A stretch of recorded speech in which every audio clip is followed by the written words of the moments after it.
All right, I'm thinking we should be live. This is Nolen Davis. I'm live right now at the Microsoft MTC Center grand opening right here in Houston, Texas. And I'm talking to somebody right now from the PR team, Miss Maisha. Miss Maisha. Nice to meet you. How are you? Nice to meet you. How are you? I'm doing great. I'm doing great. So talk to me a little bit about what we're going to see today. Some of the things that's going to go on today. I know it's breakout sessions. We got a lot of what my family calls company. We got a lot of company coming by today, right? So talk to me about what we're going to do today. Yeah, so we're going to start off the day with some guest speakers from Microsoft, Accenture, and ConocoPhillips, who are both customers and partners of the center. Okay. And so we're going to start off the day with that, and then we're going to break out to different sessions where people can tour the facility, starting at the Envisioning Center, where they can kind of see all the different devices that Microsoft can offer them and kind of figure out how Microsoft will help them. And then they're going to step into the Envisioning Center and figure out what Microsoft will do to create solutions for their businesses and create their needs. Now, you all have 106 locations nationwide, but only 30 MTC centers, correct? Okay, so what's the whole concept behind the MTC Center? So the MTC centers, there's about, I think, 15 in the U.S. specifically, and they're all in large metro markets where where there's a large amount of customers, and each one has a special expertise. So the Houston one specifically is the Center of Expertise for oil and gas customers, because that's the largest trade around here. Right. So customers are able to come into the center where there's a huge amount of customers in that area and learn about Microsoft. And if they have questions about the technology they're using or trying to figure out a new technology that they might not have, they can learn from architects in the center and get shown exactly what Microsoft can do for them. Got you. We kind of jumped right into this thing. Yes. It was one of those situations that we were getting all the technology together and people started coming in. I grabbed her. So I wanted to let everybody know that what we're going to see here today, because I've actually walked the facility already, is absolutely the future, right? It's one of those situations that when I walked over the threshold, I was trying to figure out, is it still 2016? Did I step into a DeLorean type of thing? I don't know if you really can comprehend it without seeing it, right? It's one of those things, if I try to explain it to you, and that's why we're doing the live stream right now, we're going to get feedback from a lot of people and a lot of different companies. Talk to me about some of the companies that you think will be visiting us today. So like I explained before, it's a lot of the oil and gas companies. So people from ConocoPhillips and Ajax and Bartech are going to be here. Also companies from Accenture to I think that's all I know for right now, but Microsoft employees obviously will be here as well. So there's going to be a lot of exec positions here too as well. Okay. Yeah. So you're part of the PR team. I am. So what is it exactly that you do? And you're from Seattle. I am from Seattle. Yep, I came all this way from Seattle to Houston this week, and I'm excited to be here. But so in terms of public relations, I do a lot for Microsoft. So in terms of my role specifically, I work with metro markets all over the country where there's Microsoft locations. And so we take either national news and bring it to the local level. So say there's the new Surface and we're trying to promote that. Then we're going to try to work with local newspapers and figure out how we're going to promote the Surface in those areas. Sure. Or working on events in metro areas like the grand opening of this MTC and other ones across the country. And so our goal is to promote the facility by both earned and owned media. So earned media would be things like inviting reporters there and getting them there and writing about the facility. Then owned would be things like this, the video streaming or photography or any sort of blogs we post, and just getting the content out there so the public can hear about Microsoft and what we're doing and hopefully grow our business. Okay. All right. Is there anything you'd like to leave the people with before you get off here today? I would just say I'm really excited to be here, and this is my first time visiting the center this week. And like Nolen said, this is really the future. And every time I've toured the facility this week, I've been amazed at all the things that we're offering customers. All right. Cool. Thank you, Maisha. Thank you. It's nice to talk to you. Absolutely. Now, what I'm going to do is I'm going to go out here and see if we can pull somebody to talk to. we're going to be talking about what their expectations are, how this really can grow your business, any MTC in your area, and just so you can kind of see what to expect from Microsoft in the near future. I'll be back in 2 seconds.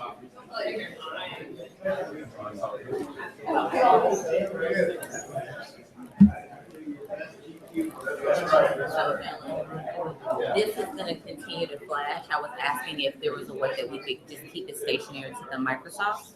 So they're going to look into that. Because there was a portion when we did. Go get some people for it. Okay. All right, just talk to some people, and I'm trying to get them to bring people over here to us. Some of the things that you guys are going to see here today, and we're going to attempt, I don't know if it's going to work because we're set up here stationary. And what I'm going to try to do is go to the rooms on my phone. So sometimes the phone situation is a little bit sketchy. We have the big setup here. And that's about it. We're going to see who we can get to come over here and talk. We want to find out some of the biggest things that Microsoft has done for businesses from a technological standpoint. How has Microsoft made your company easier, your business easier? For those that are looking online, if you're on upsociallive.com right now or wherever you're watching the stream, you can kind of chime in and let us know, exactly what's going on. It's getting a little bit busy. People are signing the release forms right now. Big turnout, great food. They have a coffee station, some beautiful roses. Actually, sir, can you come over this way, please? Yeah, come around this way. I just made the statement, great food. Wanted to see what you had here. That's shrimp and grits. Like a piece? I would love a piece, but I'm allergic to shellfish, so I need a different tray. So if you could bring another guy. Absolutely, I'll be back. All right, cool, boom. Great food, great time, a lot of businesses here. They're gonna roll out this information. This is something that's for the business community. Microsoft is not just about the devices, not just about the software, but they're also about trying to build the businesses that are in the community and doing a lot of the community work as well. I know they have the Youth Spark program going on. I'll be a part of that this weekend as well. And actually, if you could come this way, ma'am, if you can call her, come over here. I was just talking to you about the great food, and we have another platter right here. And what is this? These are bacon and egg breakfast sandwiches. Bacon and egg breakfast sandwiches. These look absolutely delicious. I will definitely take one. Now, I'm not going to chew in your ear and eat right there, but I mean, we have all the stops. You should see the muffins. I can't wait to lunch to get the muffins. You should see the muffins. So we're trying to see who can get over here.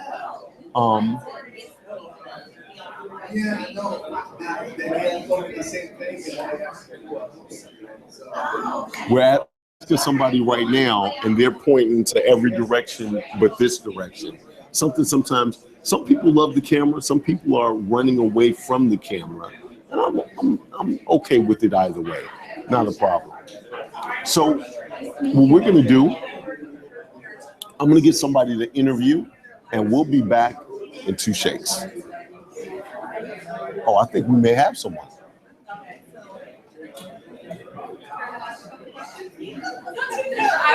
Oh, she from.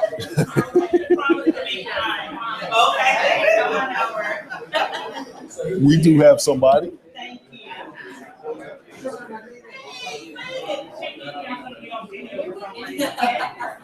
Yeah, because you have a beautiful smile. Oh, thank you.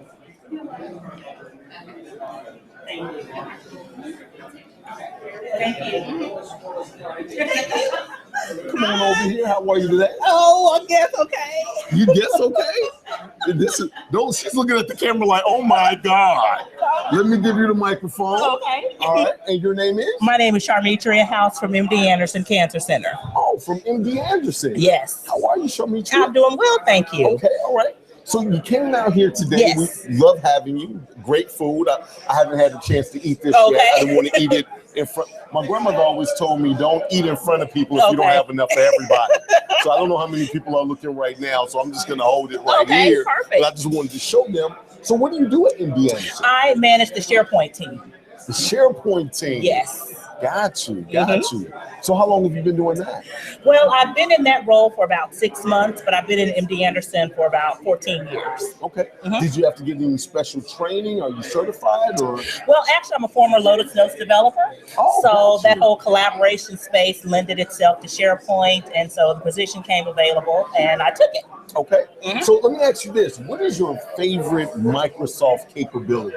When Microsoft came out and just made your life so much easier, what has Microsoft done for you on a personal or business From a level? personal space, I like the integration of all the Office tools. The fact that the menus are the same. You know, once you learn one thing, you kind of know it all. Right. I'm learning a lot about SharePoint and how that integrates with the whole Office suite, but I like the integration of the tools. Okay, you say you're learning a lot about, but you run the SharePoint. I do. We don't want to tell her boss that she's still learning it. I thought she was certified, a professional. We don't want to say that. We don't want to say that, right?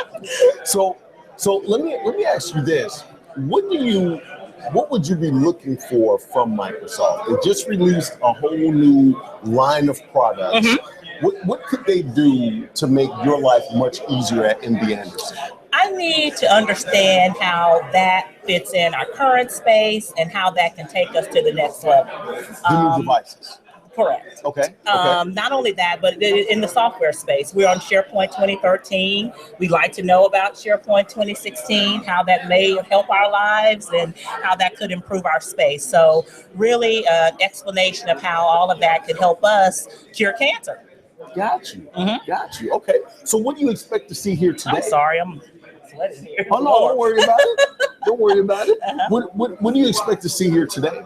I'm just really have been introduced to the fact that there is a technology center, so I don't have any expectations. I don't know what to expect here, what's offered here, so I'm looking forward to hearing about that. Sharmitra, I'm going to tell you a secret. Okay. They're about to unroll the future to you today. Okay. When the stuff that you're going to see here, it is amazing. Awesome. Absolutely That's amazing. cool. That's cool. I am so glad that you came out. Well, thank you. I Now, appreciate it. What I would like to do is get your feedback afterwards on the way out. Can you do that for me? I can do that. Boom. Thank you. Thank you Appreciate so much, it. Sharmitra. Thank you. All right. Thank you. That was Sharmitra from MD Anderson. She's over there doing the SharePoint thing and learning SharePoint at the same time. And I'm not going to tell anybody about it. Let me see who else we can get to come over here. I'm just still holding my sandwich, waiting to take a bite. Let me see who we're going to be able to get.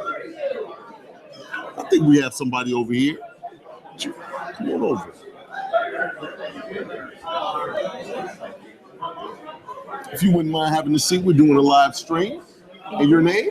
Natalie Poole. Miss Natalie Poole, how are you today? I am wonderful. Nice to see you. Nice to see you as well. Now, what business are you in? It's exceptional occasions. I'm a corporate meeting and event planner. Exceptional occasion, not just any occasion, right? Exceptional occasions. Yes. Okay. And so today you are at the grand opening for the MTC of Houston from Microsoft. Yes. Right? Yes. What did you expect? What do you expect to see here today? I expect to see a lot of technology aside from it being nice, clean, and cut, but I definitely want to see some the latest things going on. In fact, the entranceway that's a nice way to sign in, having that big board there. I thought it was very nice. Yes, absolutely, absolutely. What she's talking about is it's like a 10-foot surface where you could just take the pen and everybody's signing, giving their autographs right when you walk in. What has Microsoft done for you and your business to make life easier for you? What's the number one capability that Microsoft has done? And you're like, so glad they invented that. The ease of use, I think is what, yeah. With my business, I do all of the programs that we use, the Microsoft Suite and all of that, and with moving from computers, and as my business grows, Microsoft seems to make it really seamless to just keep moving forward. So Right. I don't have a big learning curve all the time. Got you. Okay. So what would you want more from Microsoft? Now, I don't know if you just seen all the new devices that they've rolled out. They've just rolled out a whole new slew of devices last quarter, end of last year. So I don't know if you're familiar with those or have used those, but the Surface Pro 4 is absolutely awesome. I haven't tried that The yet. Surface Book is something that I have been negotiating with my wife, and we're trying to get from 3 kids to 2 kids so I can get the book. It's one of those types of situations, right? That's logical. Oh, it is logical. It is. So it's what they're already rolling out is amazing. If you were to give feedback and say what you would want as a business owner and or from the personal standpoint, what would you tell Microsoft that you would want to see? More of the touchscreen kind of world. That's what I really would like. Where you just, it's all on the capabilities all over the place, but on a personal and a business nature, it'd be really nice to bring that further into my world. Got you. Okay. Now, after you see this and your mind is blown, and as you pick up the pieces and put your mind back together and in your head, right? Yeah. As you do that, before you leave, I would love to get feedback from what you saw today. I would love to do that. Okay, Miss Natalie Poole, thank you so much for coming. Thank you. All right. So it's actually been said a couple of times here that they love the way that Microsoft has made everything seamless, integrated, to where it's user friendly. And user friendliness is a lot of times taken for granted, right? You have all these things that you can do and the capabilities of doing, but sometimes user friendliness is taken for granted. But these people here appreciate making it seamless. We will have some, let me see what time it is actually, because we will have some presentations later, and I am going to be on my phone with the selfie stick. And it's 9:05. Okay. I think we're going to start everything at about 9:30. I'm going to see who else I can bring over. Excuse me, sir. Would you mind coming over here? All right. I just happen to know this guy, so it was no problem of getting him over here. Mr. Mark Smith. How are you, sir? How are you? I'm doing well. I'm going to give well. you this microphone All here. right. Now, you look snazzy today. Thank you. I like Appreciate that. I that. do like that. So, I want to talk to you, Mark. What is it that you do? Well, I'm an attorney, represent small businesses, entrepreneurs, nonprofits, that sort of thing. So, Okay. So you're here at the grand opening for Microsoft MTC. We're streaming live right now all Awesome. over the world. No pressure.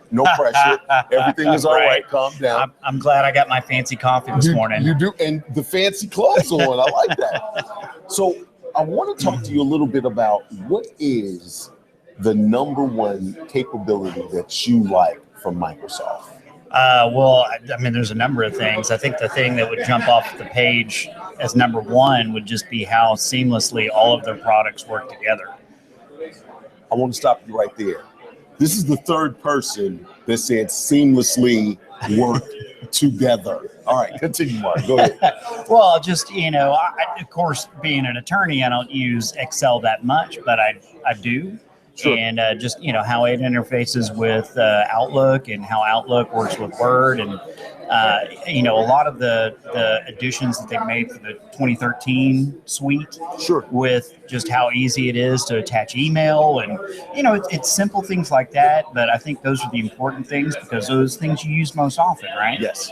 So, I would definitely not be nearly as efficient as I am without my Microsoft products. Hey, that's a great. I want you to look into the camera and I want you to see it with a tear in your eye. I couldn't even be as efficient as I would not be the man I am today without Microsoft. So let me ask you this: before you see what you're going to see here today, I want to ask, exactly what would you like to see from Microsoft that you think could bump up your business or your personal lifestyle that much more? Wow. That's a great question. Honestly, I don't know. I'm frequently amazed at the things that their engineers come up with. It's kind of like I knew I needed that, but I didn't really know I needed that Sure. kind of thing. Sure. So I'm excited to see what new products or new twists that they have on what they've got as far as their established line. I think as we evolve into this. As we seamlessly evolve into the information age, the internet's been around for a while. Just collaborating with video and audio and documents and all that kind of stuff. Music with the new grooves. Exactly. They have grooves now. Right. Yeah. So just all of the kind of media hot, pinpoints. And the more I can touch my clients, as far as different types of media, whether it's video, audio, written word, spoken word, that sort of thing, I think it's for the better. Absolutely. We live in that world where you want to meet people where they are. Exactly. And so if those people just really hone in on video, let's get some videos out there. And like you say, they seamlessly integrate all the platforms to make it work easy for you. Right. Now, after your presentation today, Mm-hmm. after everything, you've seen everything and you've walked through it, I would love for you to come back, sit right here, and give me some feedback. I'd be happy to. Okay. So, all right. Sounds good. Thank you, Mark. Good to see you, Nolen. All right. Nice to see you as well. That's the third seamless, right? Now, I didn't want, this is starting to really smell good. I didn't want to eat in front of anybody, but I was thinking about the Today Show. They're always tasting food. So I'm going to do a taste test right here, okay? That's a good breakfast sandwich. That's good. So we're still out here looking for some other people. People are coming in, they're signing in.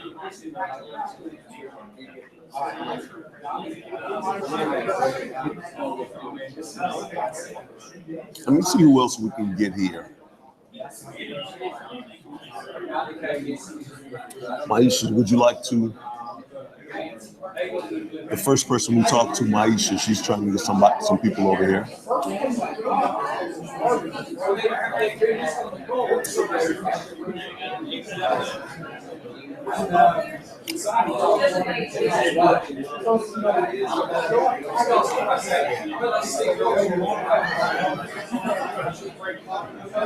And that was good. Come on over. Come on over. Come on.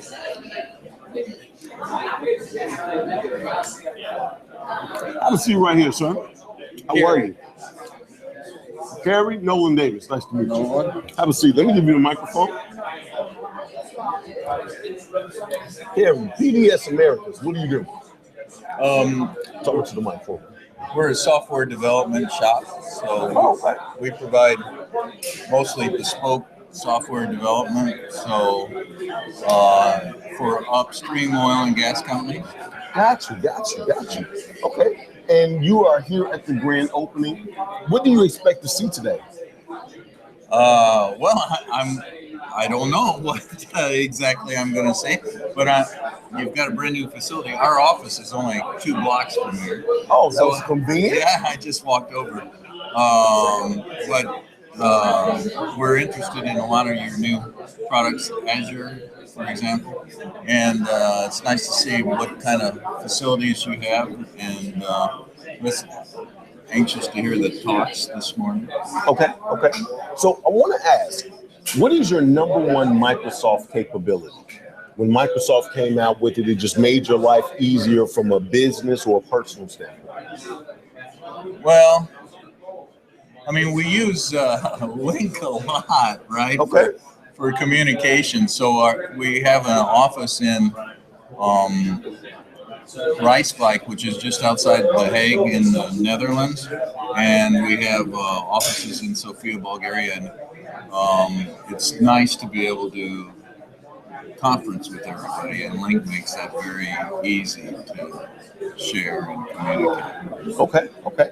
So with us being a technology company, and that is my phone going off. It's not mine, I know that. So with Microsoft being a technology company and you actually utilizing a lot of the technology, what would you like to see? What could Microsoft do to make your life that much more easy?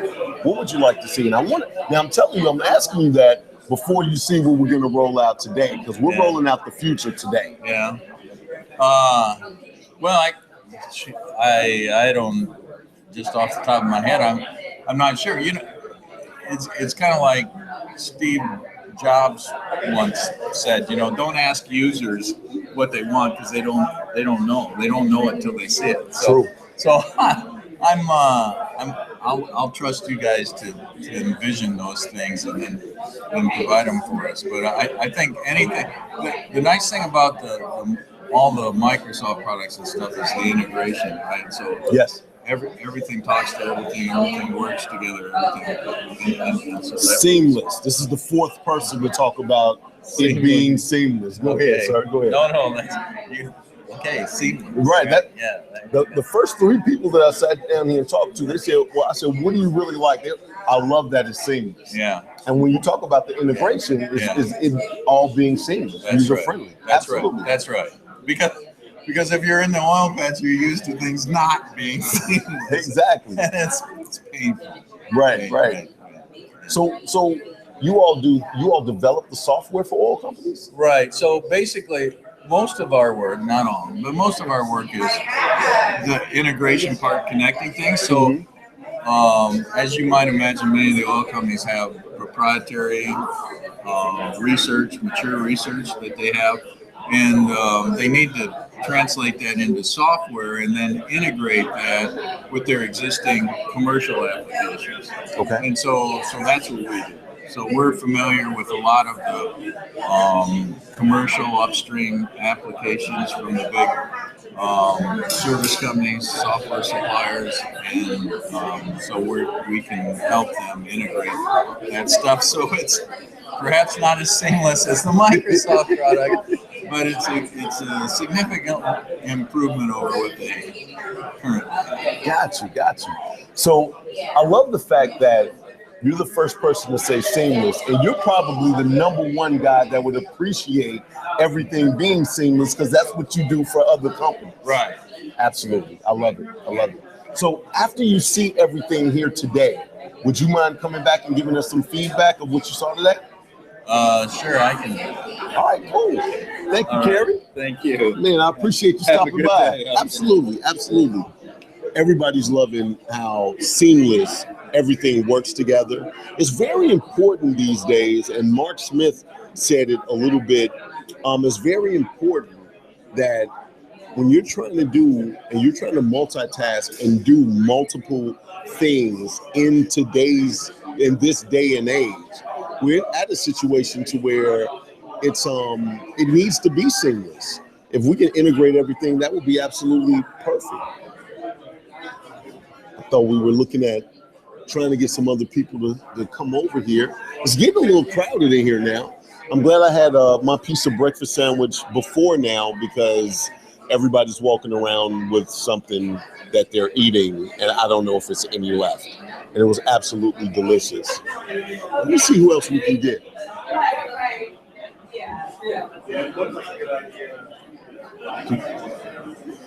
You think we can get somebody else over here? They're out there talking to people right now. For those who are just tuning in, we are streaming live right now at the Microsoft MTC, which is the Microsoft Technological Center. And this is the grand opening. They only have 30 of these, I believe, worldwide. And man, the stuff that you're going to see in here today is absolutely going to blow your mind. Now, we're going to provide you guys with a video afterwards that's really going to capture a lot of the heart of what's going on here today. So I think we may have somebody else. It's funny when the people walk up to someone and say, hey, we're streaming live over there, they immediately turn around and point the other direction like, I need to go over here. I don't know why that is. I don't know why that is. I think we may have someone shortly.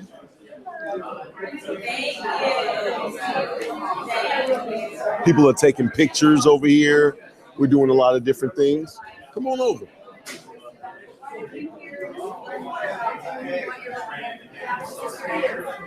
He's not scared at all. Come on over here. I get to. The world is wide. It's called the world.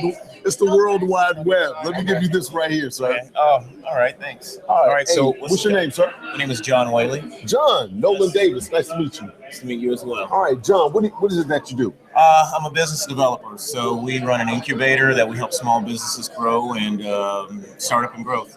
Okay. Yeah. Okay. How did you get started in doing that? Cindy over at the retail store asked me to come out today. I'm one of the panelists for National Entrepreneurship Week at the store tonight. So she gave me the invitation, so I couldn't resist. Got you. So you're here at the grand opening. I'm letting you know now. You're gonna. It's an incredible facility. It is absolutely. I've been telling them. I'm letting you know right now. What you're about to see is the future unraveled right in front of you. Right. At some point in time, you're gonna look at your watch or your phone and say, "Is it still 2016?" Right.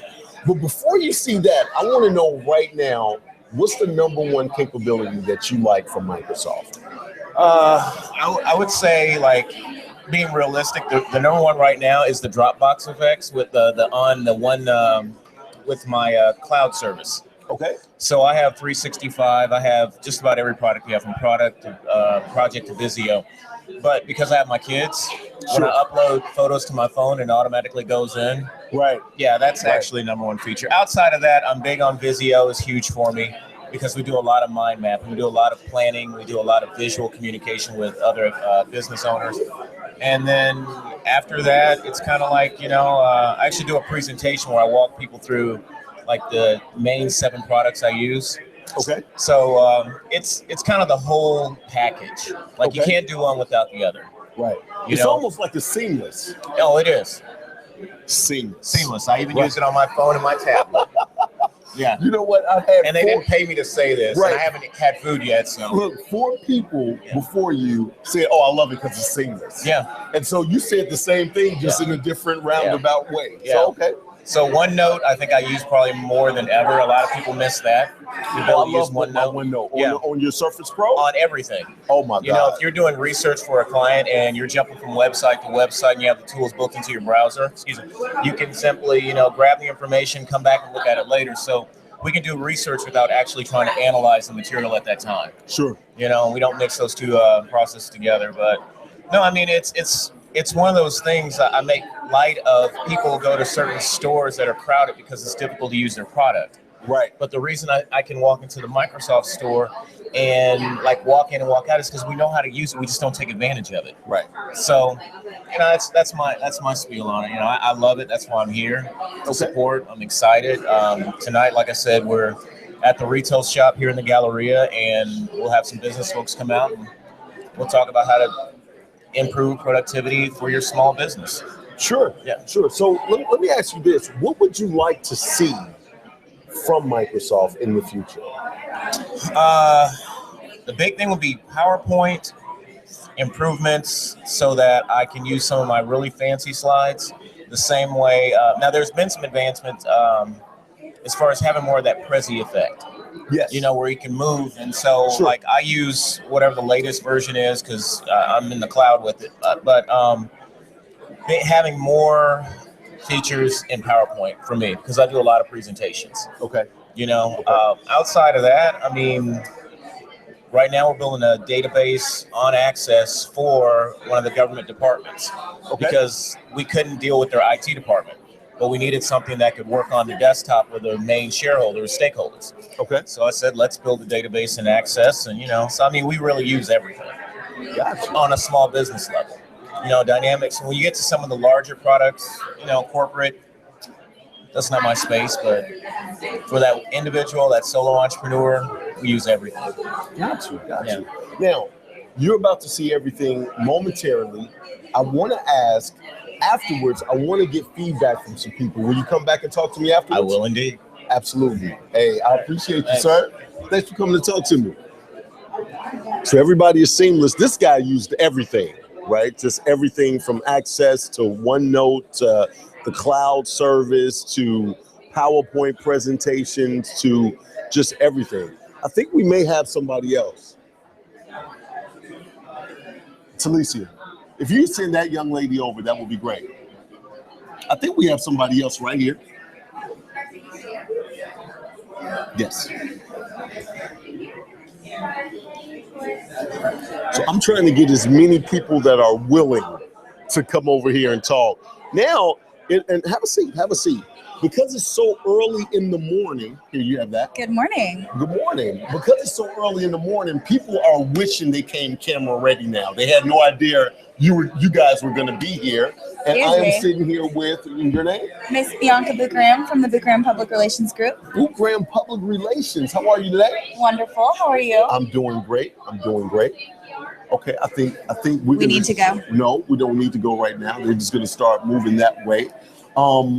So what is it that you do, the PR part of it? What is it that you do? So PR is a tricky trade. It's very much about managing relationships and helping people build a brand, helping them understand what they need to do and what it takes to actually get their image out into the public eye, and how to communicate that message, how to say it powerfully enough and to the right people, to where you hit home for a lot of people at a, very small investment for yourself, but also in the right way to where it touches them and keeps them coming back to hear more about your message. Got you. So with what you do every day, what's the biggest thing that Microsoft has made easy for you? What's the number one capability? That is an awesome question, Mr. Davis, because I'll tell you, technology is the way of the future. Yes. And right now, messages and sending messages to the world has to be fast and it has to be easy. So in order for a message to get to an audience, you have to make sure, number one, it hits them in the right spot.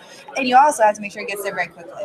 So if your technology doesn't work for you, forget ever working for anybody else. Absolutely. So do you have a favorite piece of software, device from Microsoft? What is it that you love from Microsoft? That is a great question, that you just use all the time? I have to say I'm a little bit old school. I still don't have a Mac, so my Microsoft We don't software, need you to have a Mac. I don't even have anything having to do with Mac. So at this point, it really is just my laptop and my Microsoft software. I think I'm still on. I shouldn't admit what software I'm on, but I'm very comfortable with it. So I haven't upgraded to Microsoft 10 yet, but I will. So that being here today, I'm learning everything I need to know. Microsoft 10 is phenomenal. I promise you, it is phenomenal. So last question. If you were to see an improvement from Microsoft, what could they do that they haven't done already to make your life that much easier? That is a great question. Obviously, I'm full of great questions today. Really are today. I think things that have more FaceTime capabilities would be very helpful. Okay. FaceTime capabilities. Now, we're about to go in here right now. You're about to see the presentation. Exciting. It's going to blow your mind. I'm going to need you to put everything back together, pop it back in your head, and I need you to come back and give me the feedback afterwards. Absolutely. Boom. Thank you, Ms. Bianca. Oh, thank you. Thank you. All right. So what we're going to do is because we are streaming live, I'm going to go and set up in another room. But we have one more person before we do that.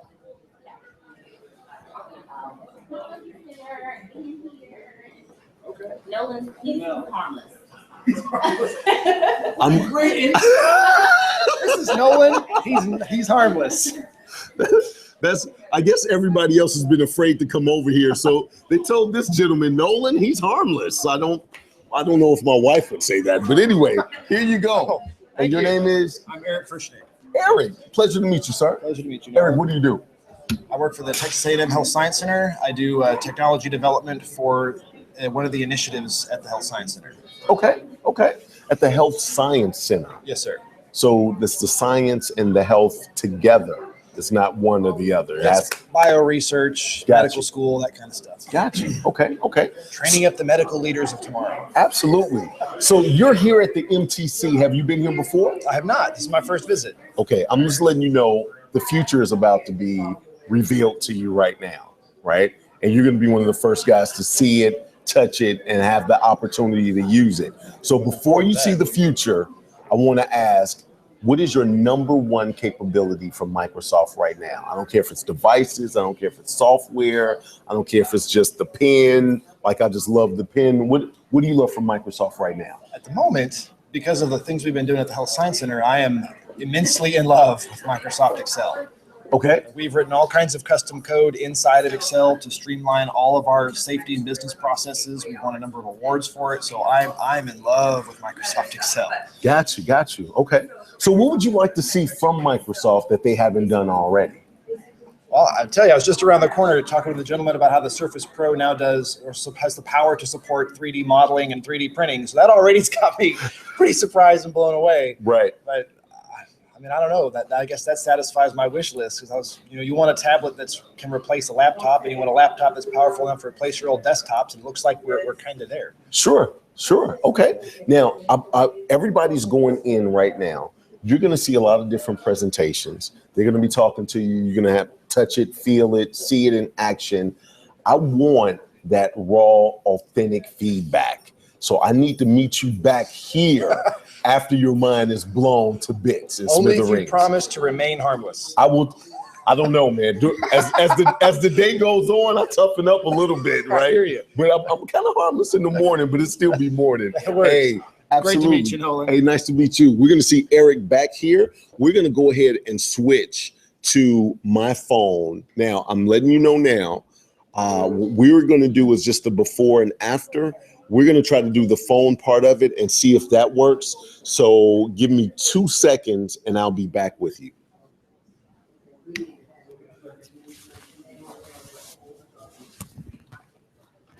Thank you very much. Man, thank you.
Okay, let me see what we got.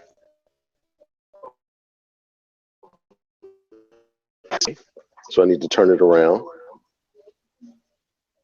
All right. All right. Okay, we are doing it, I think. All right. So I am bringing you guys around. This is me in the double shot, if you can see that at all. This is what we're going to do.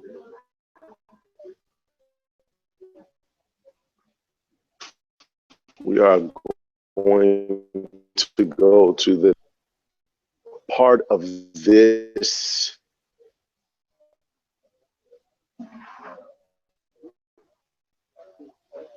actually the first part of this presentation. I know I'm walking, I'm trying to find.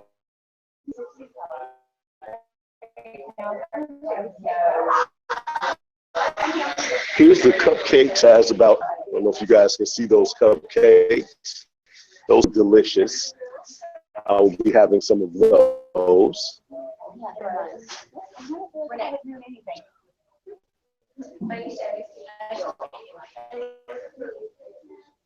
And I'm trying to see where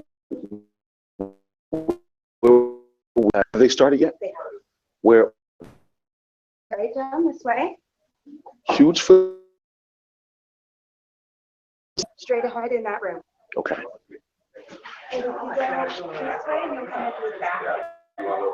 Which way?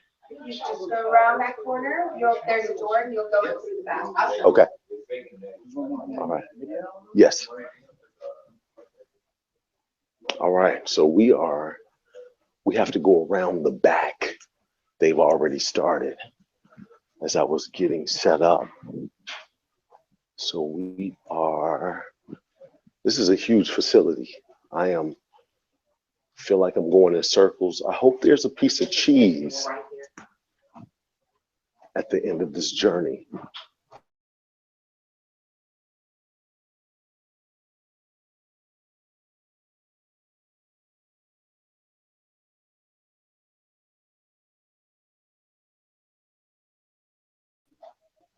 Right here.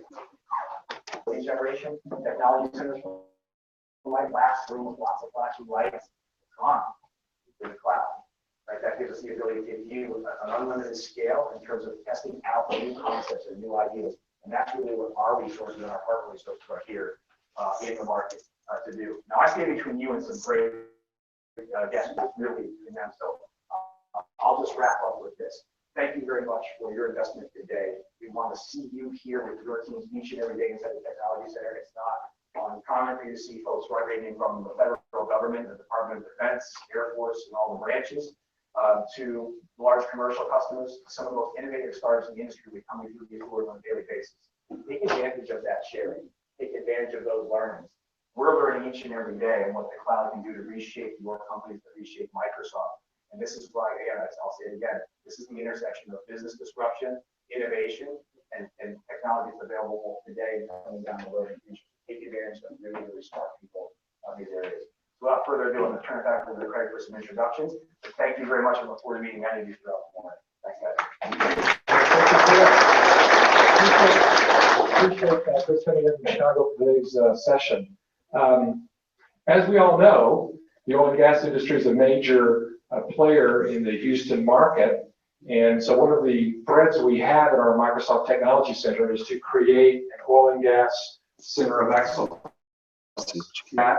with many of our industry solution partners, so we can showcase the integrations of those technologies into the Microsoft platform. So you'll see that unveil over time. Speaking of the oil and gas industry, I'd like to now introduce our second speaker, Mike Pfister. Mike is the CIO of ConocoPhillips and has held that position for 4 years, I believe. And before that, he was the Senior VP and CIO at Halliburton. And within that group of Halliburton, he was also the CIO of Landmark Graphics, the software company of work. Part of that, he is a healthcare provider here in the United States. And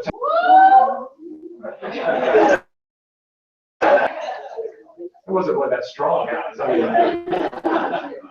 Where he is recognized as a distinguished student.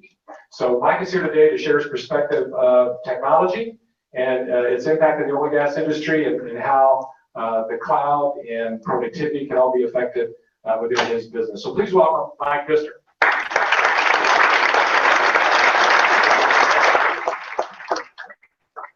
We all good. Appreciate it. I think I'll, on behalf of probably all of the customers here, Craig, I want to thank you and everybody at Microsoft for all you do to make our job a little bit easier in the office. Also, thank you very much for the invitation to the new facility here. It's beautiful. I'm always you because I know I'm not the oldest guy in the room. Craig and I were actually classmates. We both went to A&M together at the same time. We were both on the baseball team. He played and I didn't. Anyway, he's a much better athlete. So anyway, good morning, everyone. I invited me a few months ago to share my perspectives on information technology in the current environment in the oil and gas industry. And that's about all I can do. I haven't written a book. I've never worked at a really large company like Microsoft. And so corporate IT for a long, long time. So I thought I would share some of my perspectives of what's going on in our industry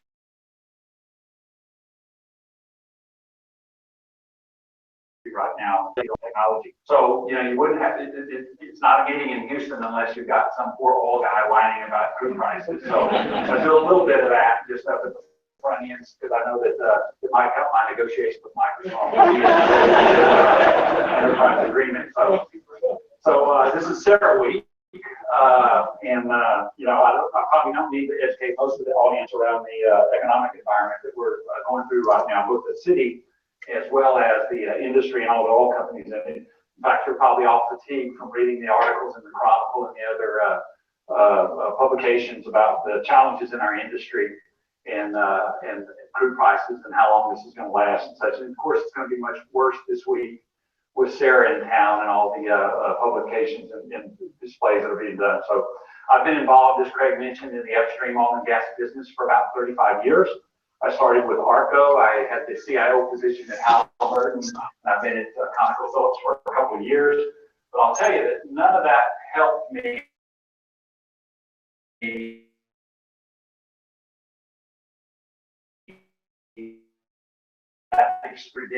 last 12 months, maybe 14 months, and then crude prices we've resumed back to a reasonable price for operators like ConocoPhillips, Exxon, Chevron, others. But obviously that's not the case. This is the 7th cycle in the last 40 years, and I've been through all of them. And this one is dramatically different than all the others. The shale revolution in the United States has permanently changed the energy market. The technology innovation, which a lot of it, quite frankly, was supported by the large data streams that we're able to get out of equipment today, and our analytic capabilities to be able to process them and decide how best to frack, how best to complete wells. A lot of that contributed to the scientific and chemical science that was put into this, but also the information technology. So it's all had a big part of it. And even more amazingly, and the implication for the industry is the flexibility, how oil and gas companies now can make a rapid investment in shale and bring it to market really fast. And that's what is really behind this big change where Saudi Arabia doesn't want to be the swing producer anymore. They realize that the U.S. can be that and play that role.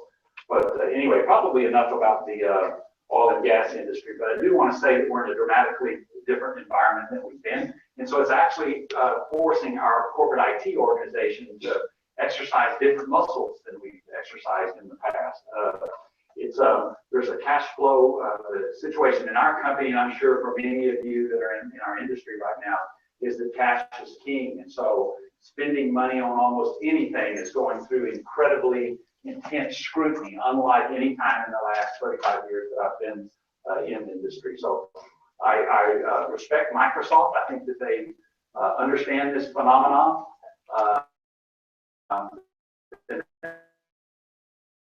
They understand how the industry changes over the next 5 years as it grows, the contrast as the price recovers, that they'll be there to help us we're all able to get some commercial terms that will allow us to scale up and to scale down, unlike some of the other technology providers. But you know, this is going to turn, as it always does. We just don't know how soon, and we don't know what the new equilibrium price is going to be when the supply demand does reach a normal time. So until there's some more certainty around that, then we're doing the same things that many of you are doing. You know, we're relooking at our portfolio. We're looking at every contingent consultant in our company, decide we really need to have them. We're looking in some things we haven't done before, such as open source software. So we're being creative in different ways around information technology than we've been for the last, you know, during kind of the run-up period of 2000 to 2014. But you know, it generally holds that in almost all of these situations like this, that creativity blossoms out of this, primarily out of necessity. And so the risks that were probably unfathomable a couple of years ago, maybe we're willing to accept those risks and take those things go forward if we just have a little bit more creativity about the way we think about it. So service offerings are being redefined in our company within the IT group. New partnerships are being forged with some companies that maybe a couple of years ago we wouldn't have thought about. And of course, there's going to be some new winners that are going to emerge as a result of this. So that's the case today. While the majority of our spend in our organization is on running and maintaining our environment, there are 3 areas where we continue to make protected, sizable investments because we think they're going to help us come out of the valley when that happens in the future. So let me cover each one of those. The first area that we continue to push forward and champion is better productivity tools for our employees and our teams. This was a key strategy that we put in place about 3 years ago. Gartner calls it the digital workplace. The Microsoft version of that would be Office 365 and Office 365. So we put that in motion before the price collapsed. Our original aspirations, we had really high aspirations for how we might integrate well-orchestrated changes in the company's business practices along with the technology platform. But the environment was not appropriate. So last fall, when we started making our implementation plans, we realized that the company had no enthusiasm for a big corporate initiative to redo the way we have meetings and the way that we conduct planning sessions, etc. So we changed our plan, and we decided we would just technically complete the integration first, and then we would come back probably next year and begin to start re-engineering the way that the company works with its various workflows. Our team, if they were here, they would complement the Microsoft product team because I don't know, I'm sure a bunch of you have been involved in Office 365 and with the new Office 2016 features, but we really feel that that's starting to fall into place where people are going to be much more productive than they have. And I think the message that I would give Microsoft is that we really need your help to figure out how to exploit those features and those capabilities, and that's where we're focusing our attention with our account team. And the focus here hopefully will allow us to scale up our capabilities in the company once prices recover and we start restoring our business activity, and maybe do that without having to do all the hiring that we've done each time that we've come out of cycles in the past. So that's our aspiration. The second thing that we're spending time focusing our attention on is to continue our ascent into the cloud. My leadership team, and obviously a lot of you in the room as well, believe in the value propositions that you all know very well around the cloud migration. I spent 2 years, as Craig mentioned, supporting the development of software within Landmark Graphics, so I have a pretty good appreciation of the complexities of managing various hardware platforms, different operating systems, and such. So I'm a convert to the cloud and have been for a couple of years because I appreciate what a difference it'll make with this utility model that it offers. So we've been working with Microsoft to make sure that their Azure services, we kicked off in the middle of the year last year, quite a creative discussion and debate around what is it really infrastructure services within a large corporation like ours, and how does that compare to the cost within Azure, and what type of changes might it take in order for Azure to be competitive with either incremental spends that we make as we grow our environment, or if they were to bid on forklift opportunities. So we've been working with them, and I think we've both got a much better appreciation now. We have a better appreciation of what our own internal costs are, and I think they have a better appreciation of what the true competition might be. It may not be Amazon Web Services, it may not be Google, it may be our own internal organization. So that's been a very encouraging partnership that we've had.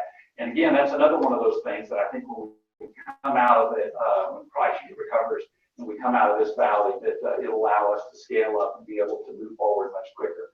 And the final area, and probably the most intriguing area for us in the end of the prospect in our industry, is the work we're doing to better comprehend advanced analytics. While this revolution has left, obviously, much larger consumer-oriented industries, to be frank, from my perspective, it's still a developing industry.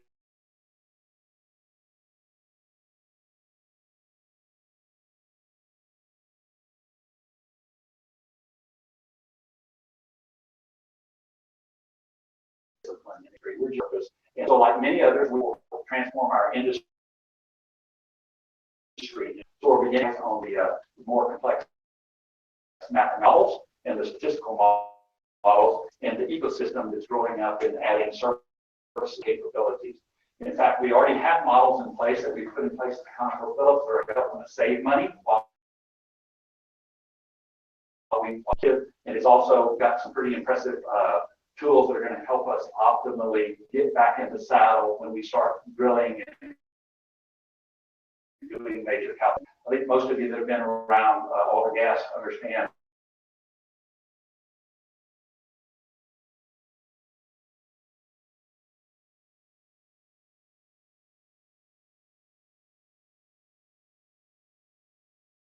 how the last decade they play right into the sweet spot of this data-driven decision-making company that we all want to be.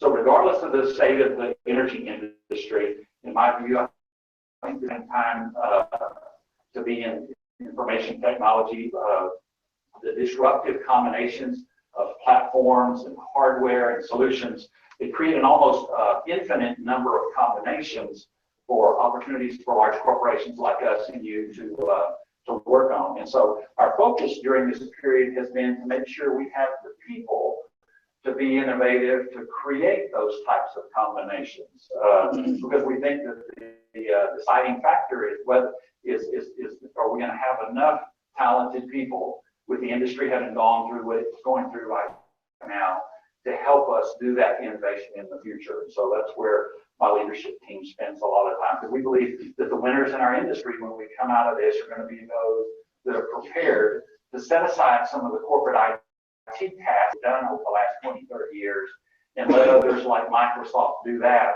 while we focus our attention on putting together the right combinations of technologies to make our business more profitable and efficient.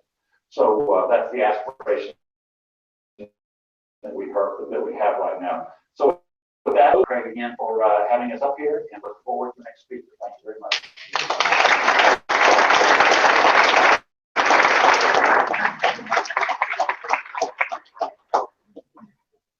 Good morning, everyone.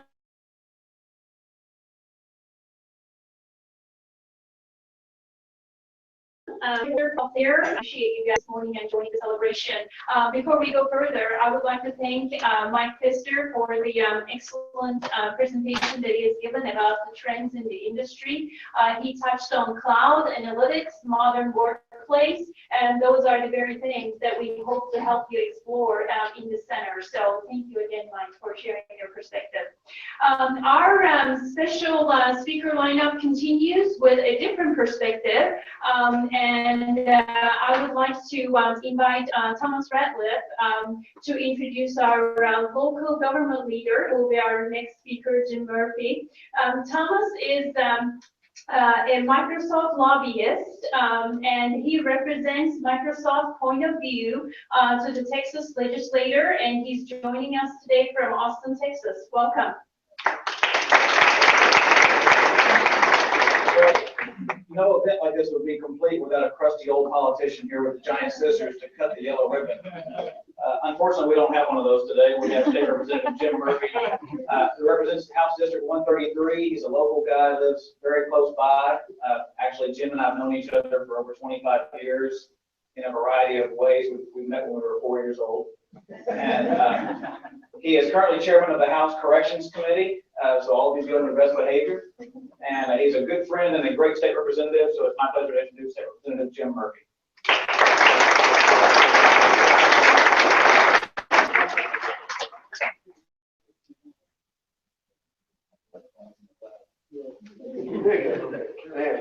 Oh, that's really loud.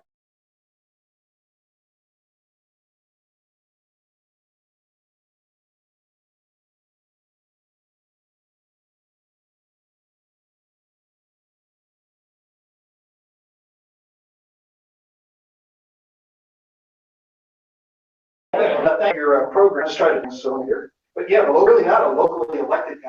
Represent you up there. Today I'm representing the state to all of you. So I'm speaking for Greg Abbott and Dan Patrick and Joe Strauss, all those people. I get to carry their water. So if you have any complaints, save those till the end. So, but no, as a local person, right? I live right by Lakeside Country Club. I grew up over here in Palm Villas. My parents owned the house there for 50 years. Original home buyers in Palm Villas. And so know this area well. And so when people said, "Oh, thanks for coming," like I came from Boston, like I came from Wilkes. But it's important to be here. I mean, I would have showed up, Craig, if y'all were a bagel shop. You know, hey, new jobs in the district. You know, I'm there for you. But there's really more to that. You know, try to get back some good feedback. But there's really more to that today. And that is to say, this is obviously bigger than a bagel shop. But y'all are also doing something pretty exciting in terms of what you're doing in terms of the world. And, you know, it's the Microsoft flag.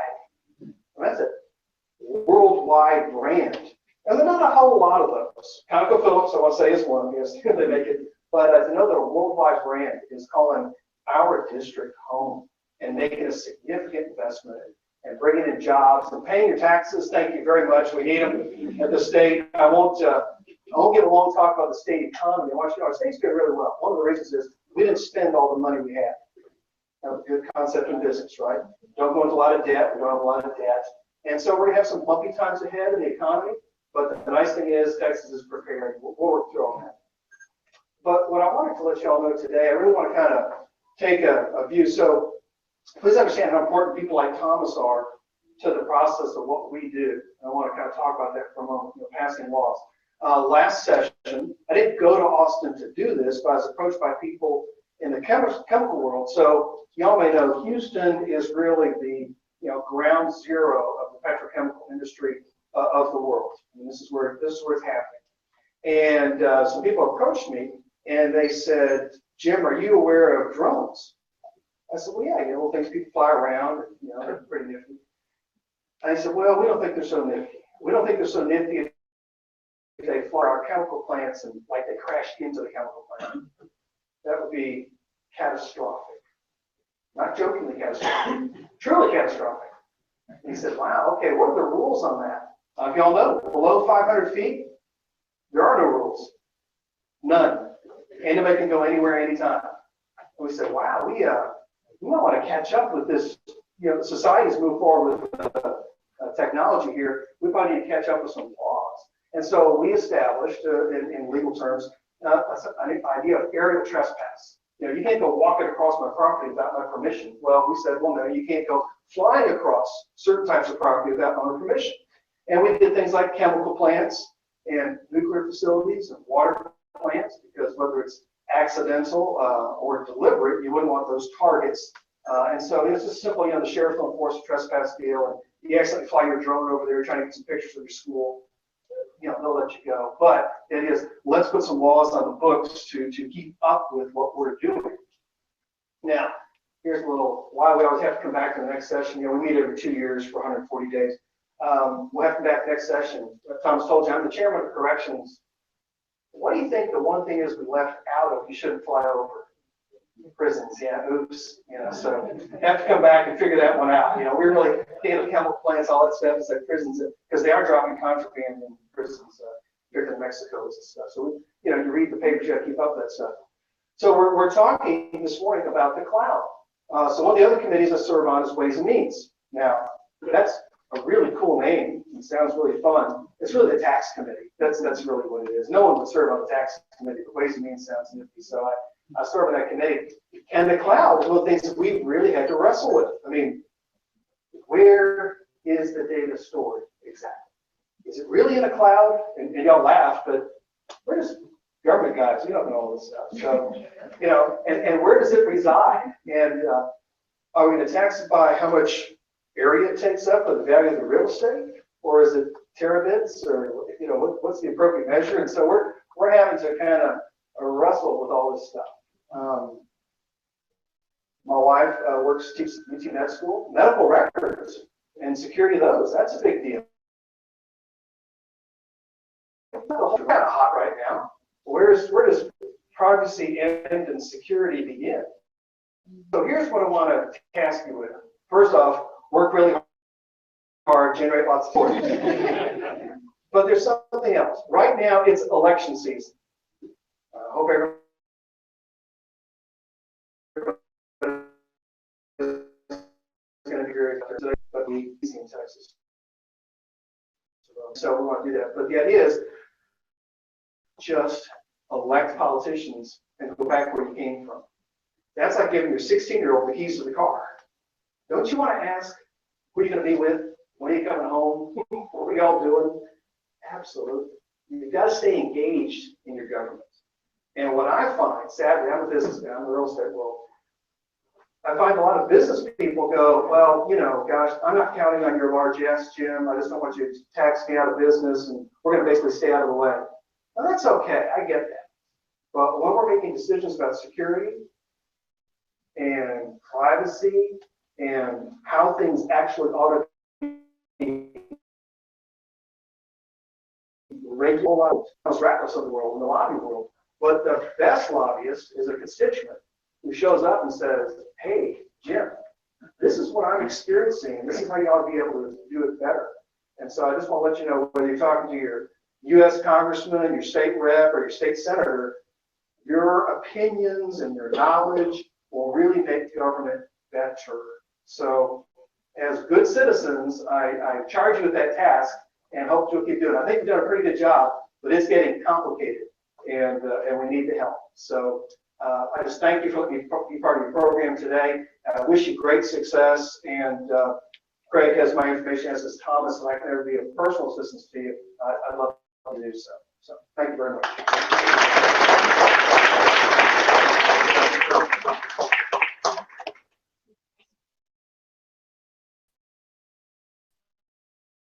Thank you, Jim. We promises and keep your cloud, so thank you for that reinforcement. Our next and last speaker will be Philip Hazen. Philip is group resources operating group. In his role, he is responsible for driving the innovation agenda and leveraging emerging technologies to drive value in the energy industry. His scope includes digital technology, infrastructure services, and other emerging technologies. I am particularly excited to invite and introduce Philip. He and I used to be colleagues at Accenture during my time there before I transitioned to Microsoft, and couldn't be happier that he's able to join us here today. Thank you, Muge. Everybody hear me okay?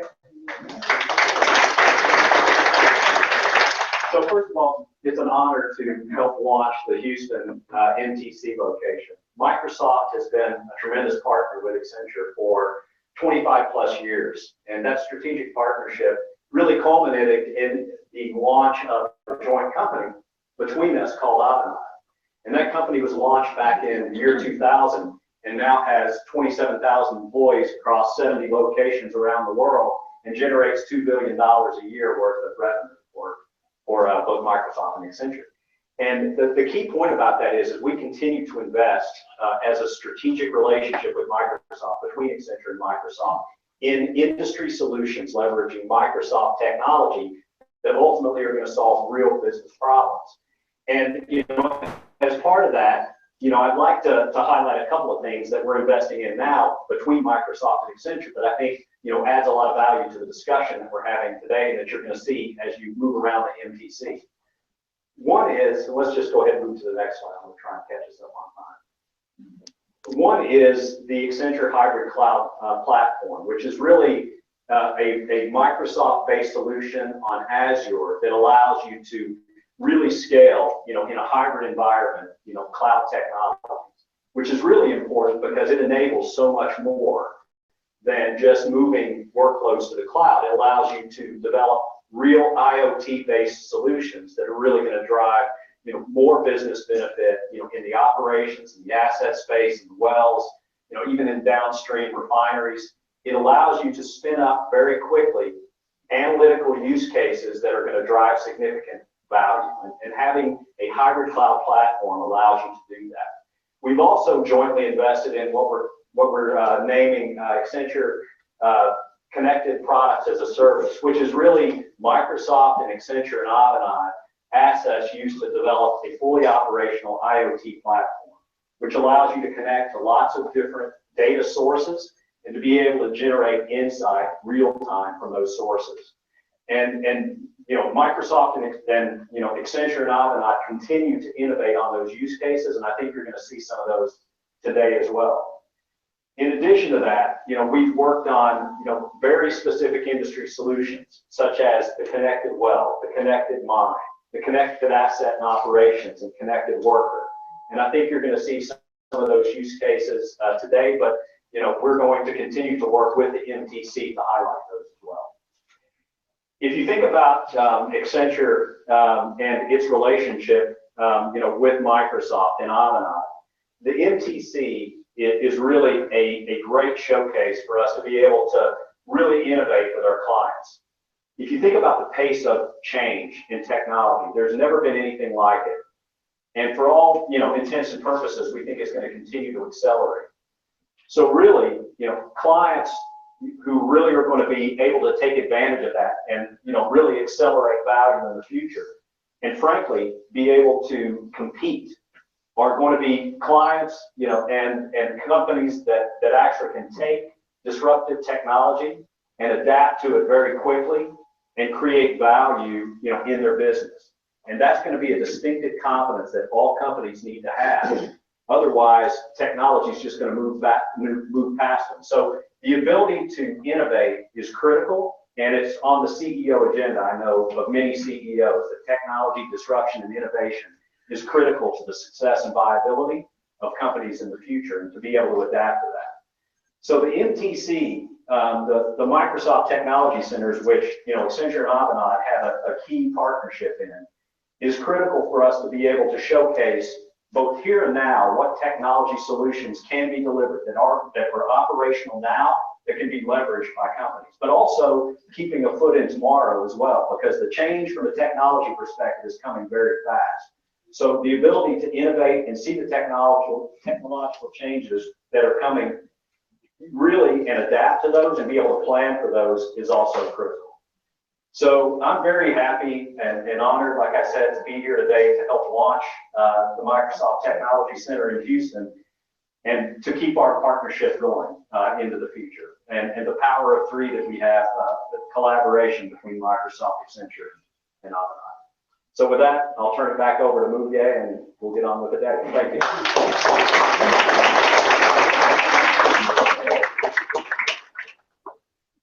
Thank you very much. Our partner network is absolutely vital to bring out the best of Microsoft platform and the value that it delivers. So thank you for highlighting that, Philip.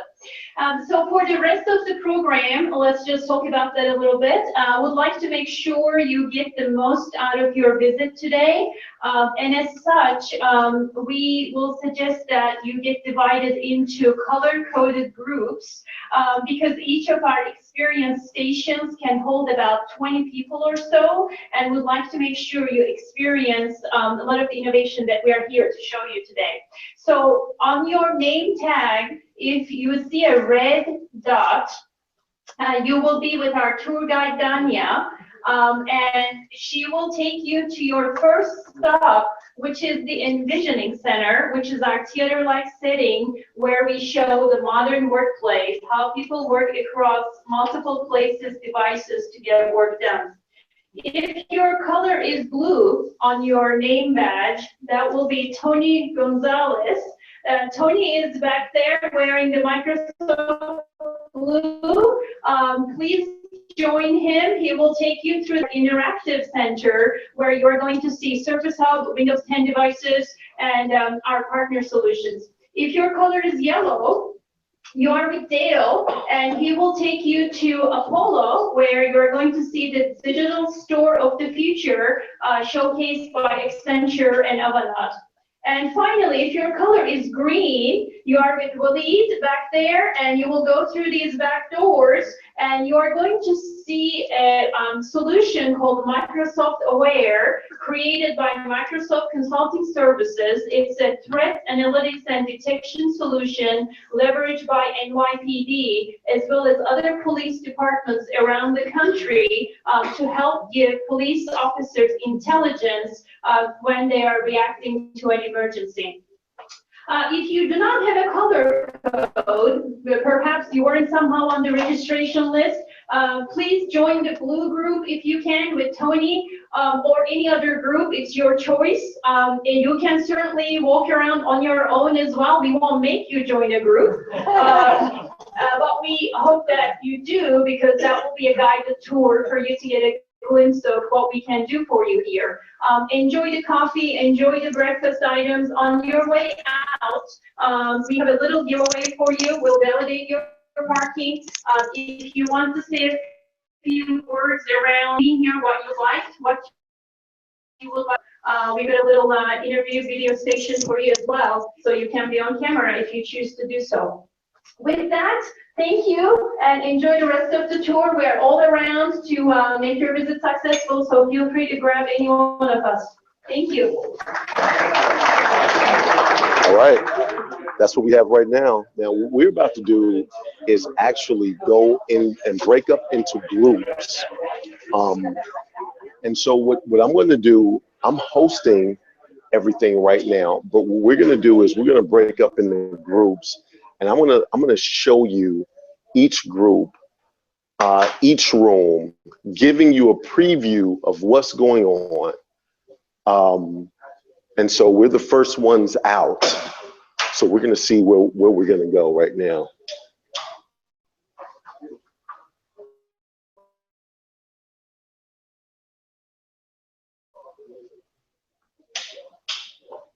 I'm sorry.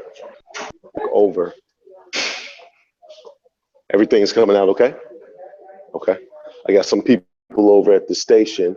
This is actually Danielle. She was trying not to get in here, but this is Danielle right here. Her and I are going to be best friends because I'm going to use this already every day for 2016, and we're going to have a great time. Say hey, Danielle. Hey. All right. So what we want to do is, would you mind giving me a little private tour? Sure. See, you see when you got the camera, everything works out for you. All right. So we are, let's walk around and get a private tour. What we got going on right now? So this is our interactive station. We'll have people come in here and they have devices that they can incorporate into their business, kind of how to better their business. Okay. So let's turn around so we can look at some of that. See what that looks like.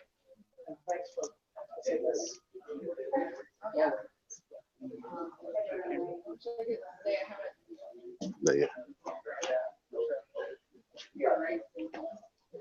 Oh, you saying with the back camera?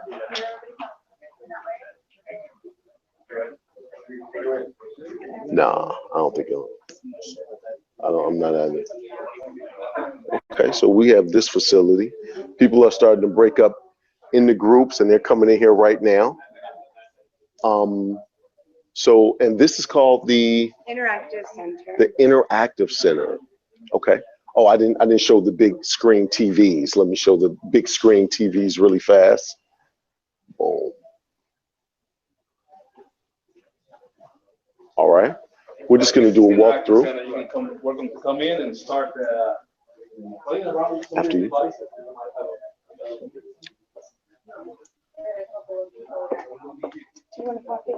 Yes, we can.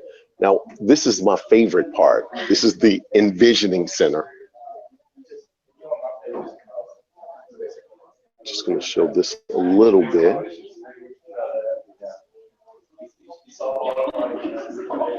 I'm going to come over here. I'm going to show that it's plush leather seating, sitting here with the audience. And it's almost staged to where it's a different background for each part with the screens up top. Great for presentations, rolling out new products, the whole nine. So I'm gonna step out of here before they get started. Excuse me. Yeah, they were about to start. I got out just in the nick of time. Where are we going next, Danielle? We're going to go to the interactive grocery store The sponsored by Sponsored by Avenant. Avenant. Okay. Interactive grocery store. Let's peek in here really fast. Started their demo, but you could probably get it. Okay. I think in the last, thanks to the statistics of how many folks actually bought on.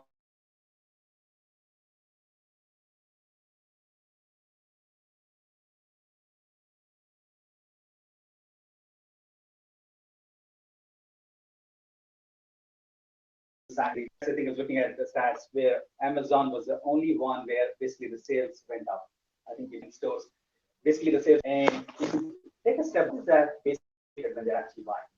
So if you look from a customer behavior standpoint, things that we do, we look at a product, we watch, we pick it up,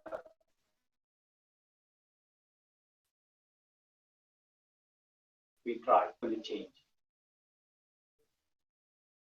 So how do we basically incentivize these customer to move more? So how our behaviors, and then how do you basically blend it into the physical thing? They want to know what other customers are thinking about.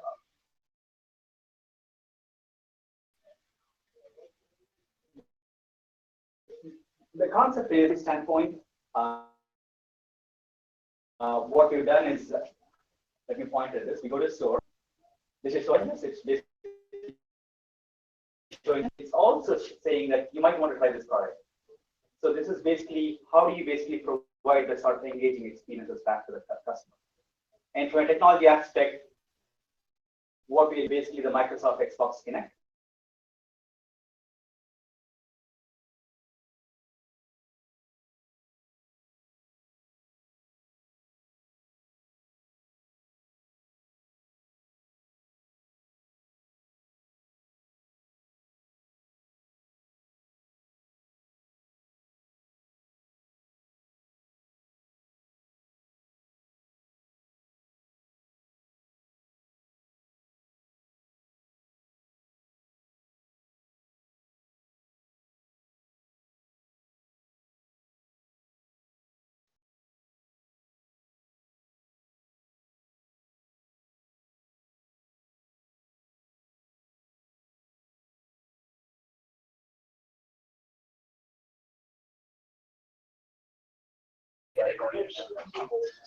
Gotcha.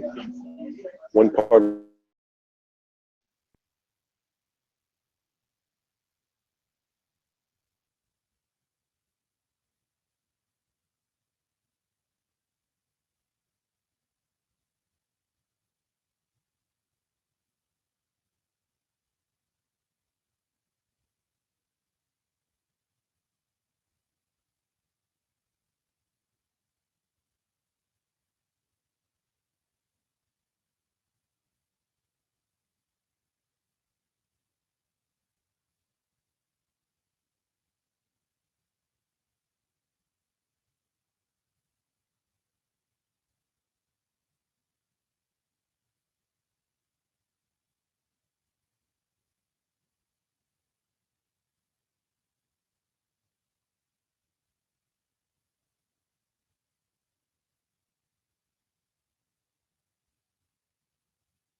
Okay.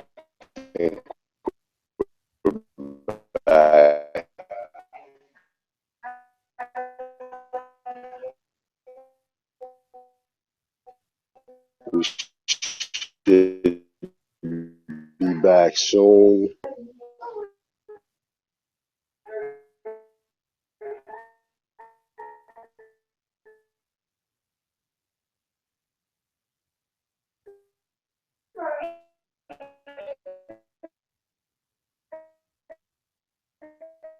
The call had dropped.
Okay, let me see. Are we back?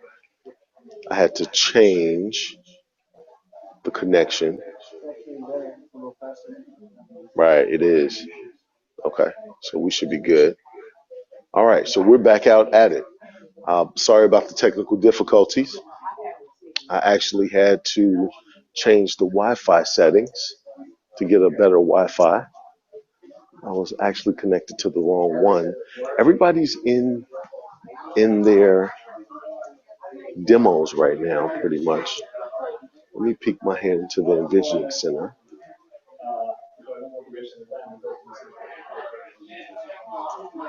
This facility is absolutely amazing. Absolutely amazing. So we popped in the digital grocery store.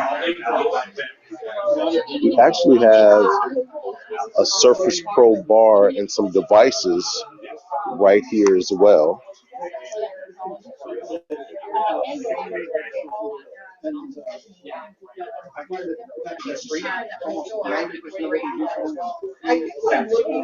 So, I mean, it's technology all over the place. Now, all the technology is over there. The food is over here, and I'm going to come back around, okay? Again, the muffins or cupcakes. It's great. We have the coffee station right here. People are getting their coffee. And so we are walking around right now. I have some people over here smiling and cheesing. I know these people. Hello. You all met Danielle earlier. This is Talicia. Hello. So what do you all think about? I know you actually run the center, correct? Yes, I do. Okay. So what is the biggest goal for the center to accomplish? And why did you all pick Houston? We wanted to focus on our really main focus on our oil and gas Industry. Clientele, Thank okay. you. And so we kind of honed in on that, and we wanted to make a stamp through Microsoft in Houston and to show everybody in Houston what we could do with Microsoft and show that to Houston. Okay. So it was one part that I couldn't step into. The last one, you said they don't want the in and out. What is that? This one? Yes. This is analytics. Okay. So what they're doing is call centers, those types of things, and how you can incorporate Microsoft in those types of businesses. That's what they're talking about in there. Okay. All right. So Did you all take a look at the device bar? we did look at the device bar. Okay. That came from your store, correct? Yes, that is Right, the which is the Woodland store. Yes, Right, the the Woodlands Woodland team. Microsoft store. All right, cool. We just looked over there at the devices. Place is absolutely amazing. A lot of people were just absolutely blown away with the presentations this morning and what they're seeing right now. So we expect to get some great feedback. I keep walking by the food, but I don't see any big plates for people just to fill up plates and walk away. Many little plates. Many little plates? Many little plates. Right. Works just as well. I'm going to get some crazy glue and glue them all together and make one big plate. It's all about innovation right here at Microsoft. Thank you, ladies. So we're going to see if we can talk to a couple of people here. Everybody's pretty much engaged with somebody right now, and they're oohing and ahhing over everything that's going on.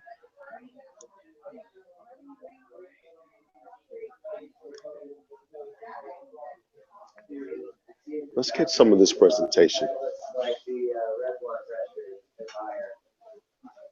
Okay, yeah, my tablet is streamed to this monitor here. So what we're looking at is a model that needs calibration. Apparently, what I see is the reservoir pressure is too high in the model.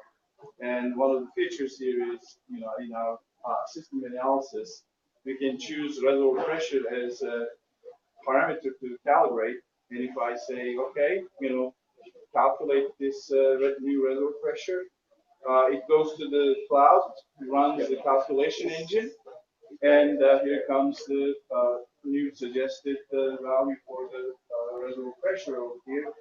And what you see is almost exact match of well-test data with our new values. So if I say save this value, what will happen is that this data will be sent to the server again, and on the server it will be updated, and you should be able to see it on Trevor's screen momentarily. Thank you for your help, man. Thank you.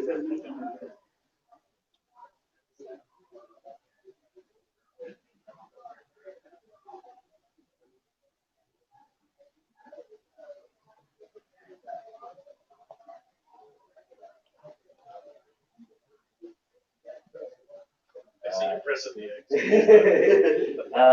So as you can see, Phil Pulse is one of the ways that Baker Hughes has utilized some of the, this is just a quick demo on some of the functionality with Phil Pulse. Now, what I'm going to attempt to do is actually pull some people out. Actually, when they come out, I want to get some of those people. In 1 second.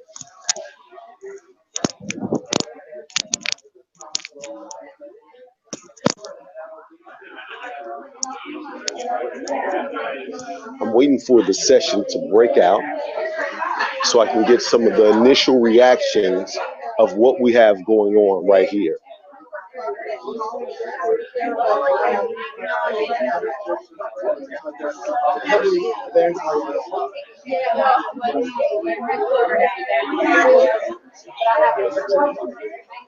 Actually, I think I may be able to get you all a sneak peek.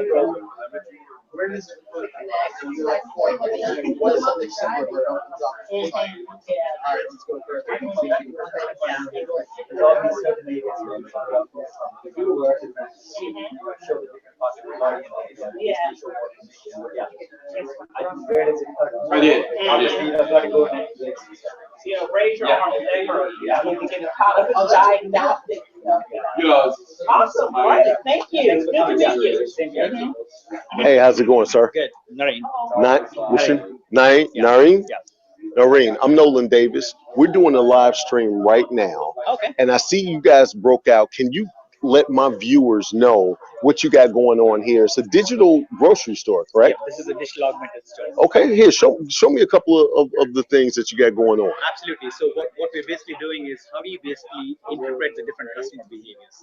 So if you go to a store, I mean, what are the different things that you do from a customer behavior standpoint? Sure. You basically, you watch a product, or you basically look at the product, or you basically pick up and you try.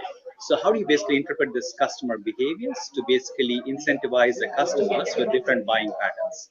Okay. So what you're basically showcasing is how you're basically looking at this from how you're basically augmenting this with the digital data with actually the physical world and then collecting and sharing information. Got you. So and so I see the digital stuff is, you just point at this and then it's going to basically recognize the gesture and say, hey, this is the navel oranges, and it's showing all the nutritional information, and then it's also going to show that, well, I think I'll start this. Stop. You have a great name. And it's to show that, hey, you might also want to try this product based on your interest on this. That this is a delicious apple, but you might also want to take a look at the gala apple. Got you. And so it gives you just point to it and it gives you the nutrition, the nutritional value, the whole nine. Yeah. Okay. All right, cool. Thank you, sir. Thank you. All right. That was a quick crash course of the digital grocery store. Let me see what we have next. Let me see what I can get. Who I can get.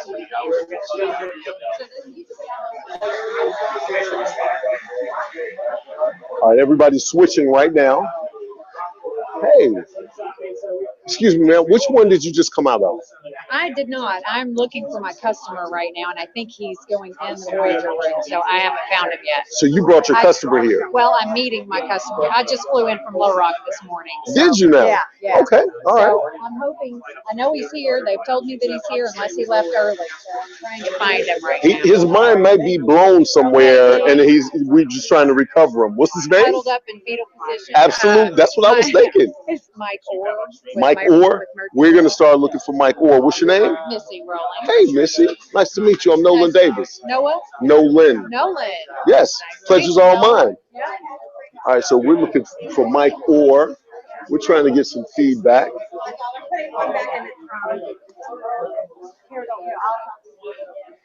So do y'all sell a lot of this? Oh, yes. Absolutely. People love it. Especially with the graphics processing unit for anybody who's they love it. And then also the fact that this will be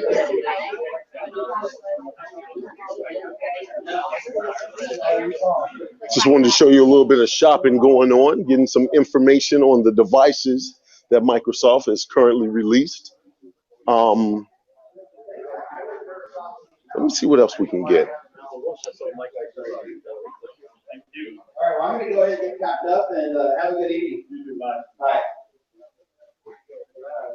So that concludes our demonstration in the Envisioning Center for today. But basically, Stop moving so just much. wanted to give you a quick introduction to the Envisioning Center and some of the different scenarios that we can showcase here. Thank you very much for enjoy the rest of your day.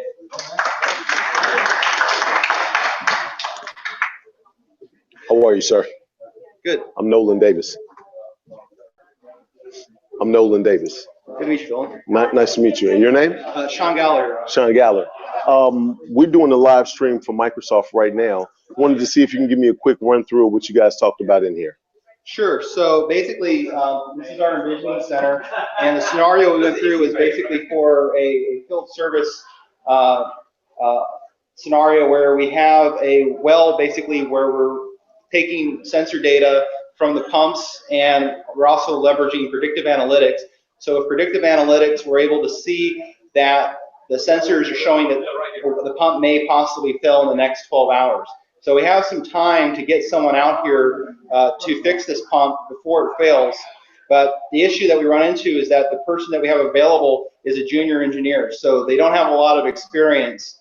So what we decided to do is to have them dispatched out to the well site and have a more senior engineer collaborate with them remotely, leveraging Skype for Business. And so then they're able to work through the issue and get it resolved and basically avoid having a failure of production.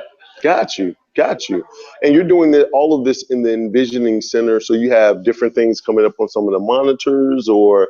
Right. So we're able to show basically each persona that's involved in the process and their experience. So as we go through the scenario, you're able to see someone working in their office and their experience. And you have a screen above them so you can see the experience as it's happening on their device. And then as they transition to someone who's working in a home office, we have a home office vignette, and you can see their experience. And then we eventually get another person involved. They're actually on a patio and using their iPad. And so we're able to show all of those three individuals working together to try to address a challenge that they're facing. And then lastly, we come over to our industry vignette, where we're able to change the background depending on the scenario that we're demonstrating. And so here we have an oil rig, and we're able to show a field service worker who's going out there to look at a pump. Got it. Thank you so much, sir. All right, thank you. All right. All righty. Hey, how's it going, sir? Hey, how you doing? All right. Have you which breakout session have you been in already? In this one here? Yes. Okay. Can you talk to us? We're doing a live stream. Oh, are you? I just don't have my name tag on. Right, and that's fine. Can you talk to us a little bit about what was going on in there, what you saw? Is that okay? Being recorded? You're not being recorded. It's streaming live right now. So everything you're saying is live right now. So if you don't like me, or if you say something hateful and hurt my feelings, the world is going to see it right now. Awesome. And I'm sensitive. I'm telling you. We can't have that happen. We okay, cannot. So that's some impressive stuff. Impressive stuff. All right. Yes. We saw interaction between all sorts of different mediums. Okay. And touchscreen monitor, and the ability to write on the monitor, and the ability to talk between two different devices, and operate one smaller device off of a large screen monitor. Got you. And it shows the true power of how you can interact across the world. Okay. Okay. So are you here locally in Microsoft? Which location? Right here in this building. Oh, in this building? Yes. I will probably be seeing more of you. And your name is? Renee. Renee, I'm Nolen Davis. Nice to meet you, Nolen. Pleasure's all mine. Thank you. Got me right on in there. So you have to just kind of walk up to them so they can't say no. It's that type of situation. Right. That was the Envisioning Center.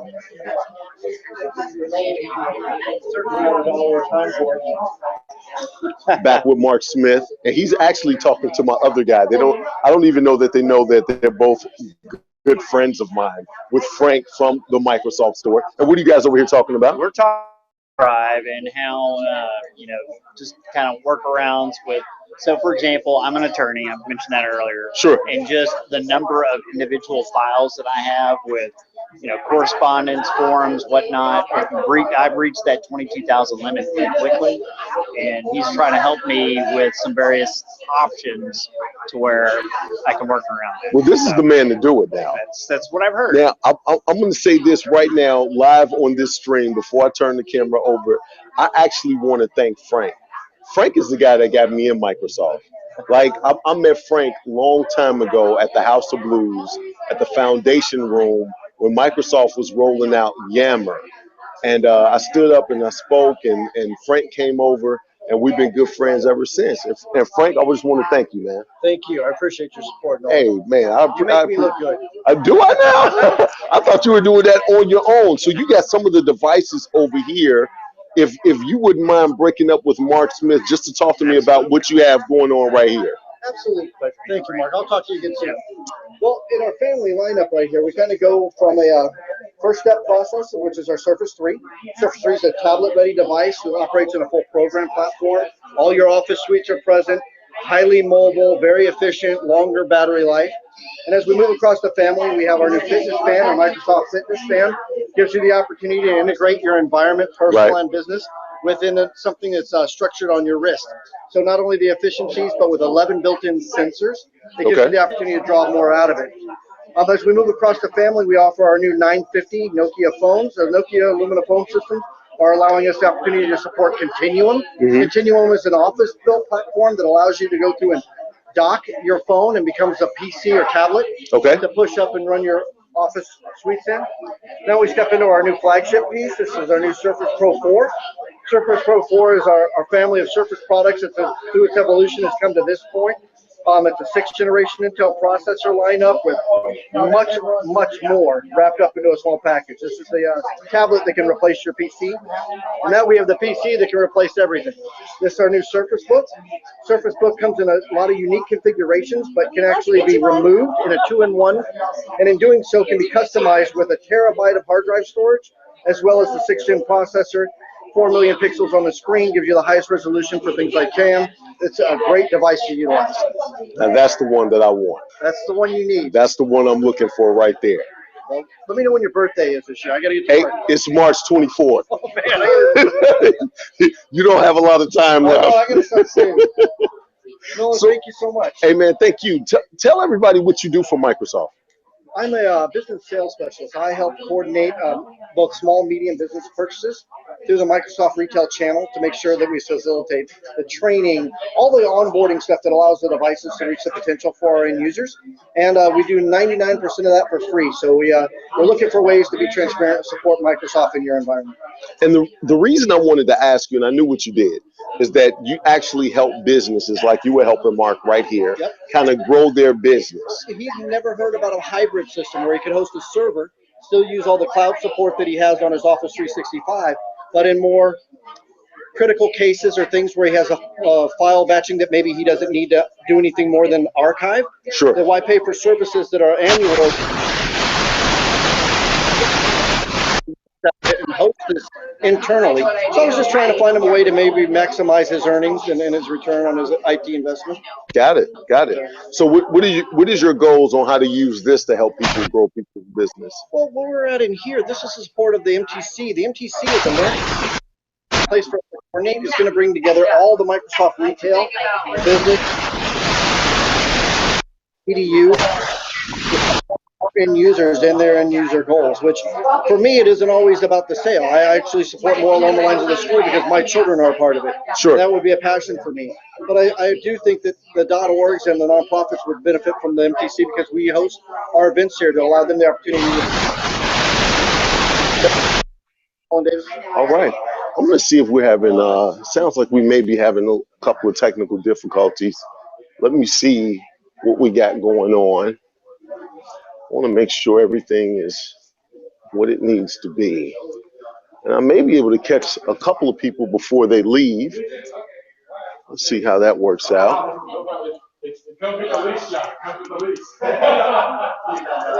I think we're good. I think we may be good. Check. Yeah, I think we're good. Excuse me, sir. All right, let me see who else we can talk to out here. All right, the crowds are dwindling down some.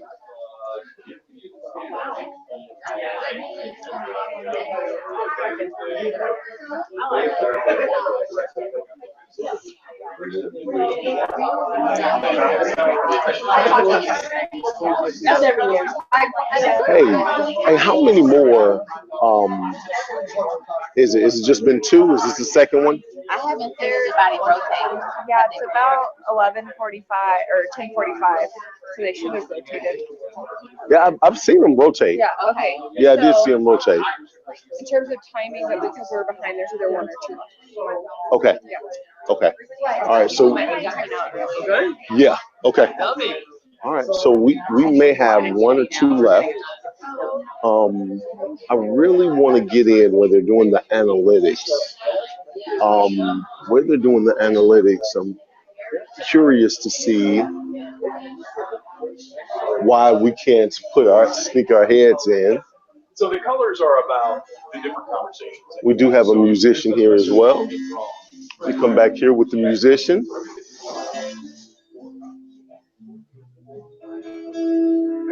Hey, how's it going? Hey, what's your name? John.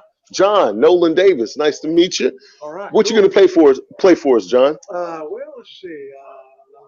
How about Hotel California? You like that? Let's go.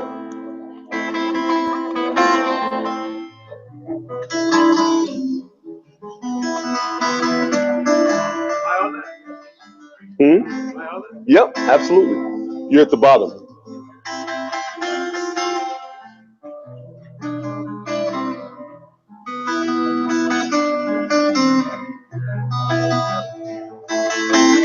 A little bit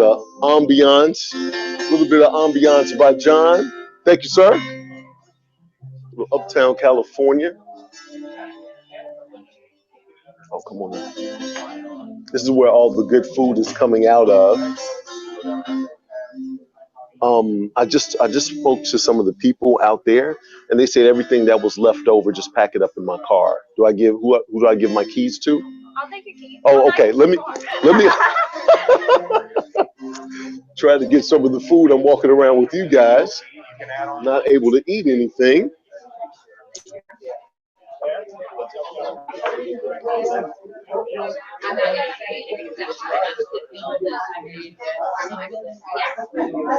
Here's one of the people that we talked to earlier, Bianca, correct? Hello. And so what did you think about what you saw today? So highly informative and really made me just want to buy all of those tablets over there, and all those visualization things for oil and gas executives are so off the chart. See, I don't know. I've been trying to work off getting like a Surface, so I've been doing streams for them for a long time. I still don't have a Surface. The book at my house, I still don't have it. Clearly, we are both missing out. I do have the Surface Pro 3, and then they immediately came out with the Surface Pro book. And it was right. I really want the Surface book, is what it is. So I'm just going to say my birthday is March 24th, and I think hopefully somebody's writing it down out there in Microsoft land. I looked over at the audience, and everybody was like, "So what? It's March 24th," and they're jotting down their birthdays, right? So what do you think about the facility overall, though? This place is so full of sunlight and happiness. It's amazing. Not only is it technologically adept and dense in every room, but it's so functional. It's awesome. Absolutely awesome. Thank you, Ms. Bianca. Thank you, Mr. Nolen. Boom. All right. So let me see who else we have. We're walking around here. There's a lot of business deals going on here as well. A lot of serious guys with suits on. So we're going to see if we can get in on something else right now.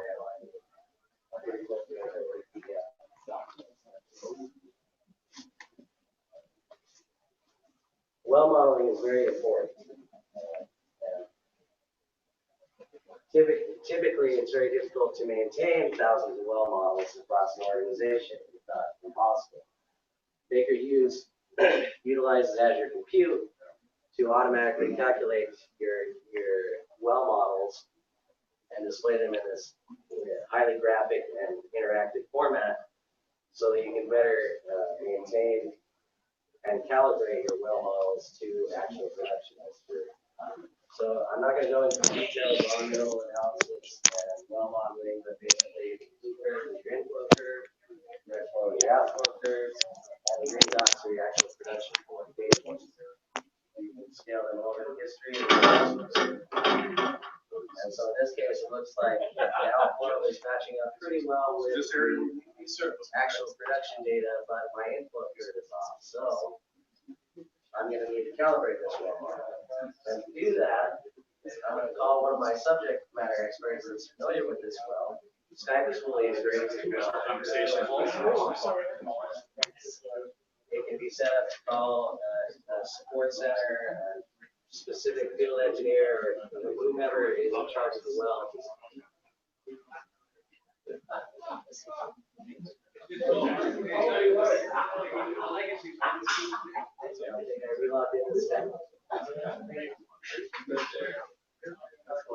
Oh, there you go. So my subject matter expert is Matt across the way here.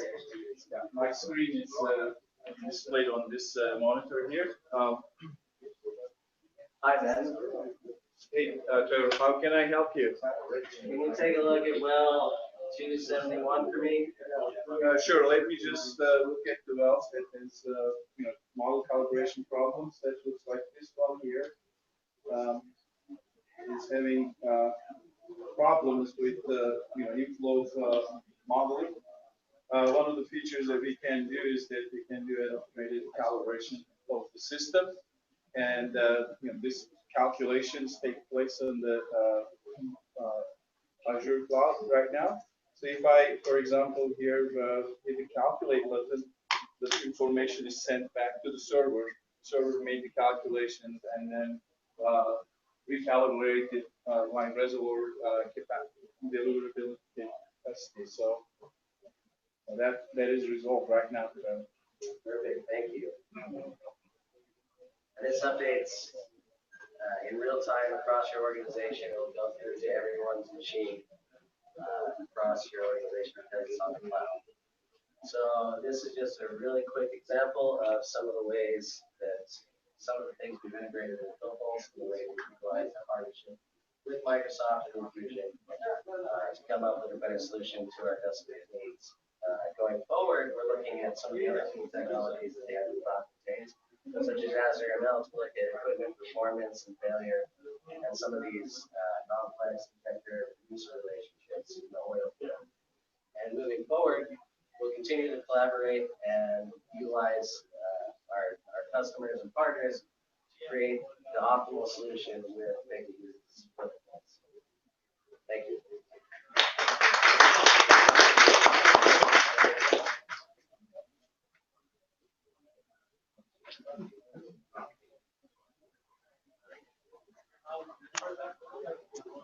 So, no, did we switch again? Because I see red's like Christmas. Or we just kind of that's fine. I didn't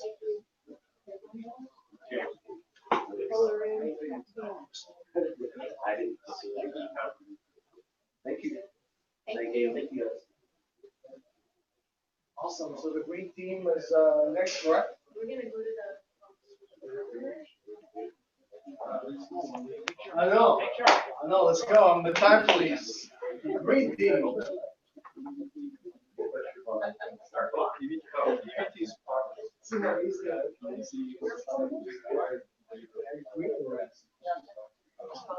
Green is here.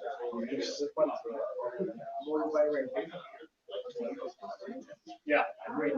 So we have the whole green team? Yeah, green got. So my name's Strider Browning. I'm a technology solutions professional with Microsoft. My focus is on Surface Hub. So this is an 84-inch Surface Hub. It's 4K. We also offer this in 55-inch to 1080p. What you'll know, it's really an all-in-one collaboration device. And what you'll know is we're already active in a Skype for Business session. The actual other user is the laptop sitting on top of the printer over there. I can actually take this into full screen video. If if I wasn't doing any content, but then another user would actually split the screen. So with the devices, I mean, video's there, it's powerful, it's got dually 1080p cameras on each side, depending on which side of the board you're on, it will actually switch. But where it's really strongest is the fact that it's a digital whiteboard, and you can bring applications to the device, or you can connect with other applications. So the important part to note is that this device is a ProCap device. 120 hertz. What does that mean? I mean, your smartphone, your tablets, Surface Pro 3s, 4s, those are ProCap devices, 120 hertz. You've probably used touchscreens in the past, large touchscreens, smartboards, other manufacturers. They all use infrared. They have cameras either in the corner or cameras on the top. They supported 4 points of touch. There's a lot of lag there. The experience was very clunky. In this case, it's not. You'll see it's not. I can swipe left, swipe right. Zoom in, it's the same response you usually expect in a smartphone. So I can actually switch this over to fingers. Use my finger does this in 10. You can use 2 pins simultaneously. Actually, you can bring in a third and 3 people with my pins simultaneously. But as I said, this device supports 100 points of presence. So 10 of us could actually walk up here and do this simultaneously. So I can erase it. So bringing in some other applications, how can I bring in content? We're already in Skype for business meeting. I could present the whiteboard out and do some annotations, do some digital whiteboarding. In this case, I actually have a presentation on this Surface Pro 3. I've already connected via the Connect app right here, wirelessly via Miracast. So what I'm actually going to do is control this device from the Surface Hub, put this in presentation mode, and what you'll see is I can actually swipe. The slides are changing. The PowerPoint's running here. This is just like the mouse interface. I'm touching it, right? So since this is PowerPoint, it's an application that natively supports inking. I can pick up my pen. Here's the 1080p camera. Here's the 1080p camera. There's 4 microphones at the very top and the mic array. And you notice a little bit of lag sometimes on these because the wireless is that's what's going on there. But the important thing to note is that's not an overview. It stays with the slide. So change slides up. There it is again. I'm done presenting. So I close the presentation. It says, do I want to keep my annotations? In this case, I'm under this part. So how can you bring content? You bring content and other applications by connecting a device via Miracast. You can also plug in a USB on the side, bring your files with you, or you can natively open up Word, Excel, PowerPoint, and you can sign into Office 365 to access your recent documents. Some other applications, this 3D modeling application by Siemens. I like to demonstrate this because it shows how fast it just responds very well. So very, ProCap device. So this is the difference between what you've seen with other touchscreens and what you're seeing with Surface Hub. So in this case, this app actually supports inking, but I'm going to say it does not. I can take a snapshot, and then I can throw that right into my whiteboard. Grab the pen. We need to fix this. That's where our issue is. So I can bring content in the whiteboard from all over the places. When we're done, I can say email it out. And I use the Surface Hub email. Since we're already in Skype for business meeting that I scheduled, it goes to me, and then I can also add everyone else. Send it out, sends it as a OneNote, sends it as a PNG file. So it's OneNote, you can actually edit it later. You can pull that into your OneNote or continue that at a later date. So additional application that supports inking is the Edge browser. You can see I can go into inking. Here's the highlighter. I like this, but we need to get rid of this. We need to move the Xbox over to here. Very, very powerful. So there's applications that natively run or written for Surface Hub. It's going to change the way people collaborate. There's bring your applications with you from other devices. So what we're going to do is with Baker Hughes, they've got an application they created for part of Azure, right? And it's not a universal app I can load on Hub, but we hardwired connection. So they're actually going to demonstrate their application. Awesome, thank you. And make sure you still have that. They can use a global oil field services company with over 40,000 employees operating in over 8 countries across the globe.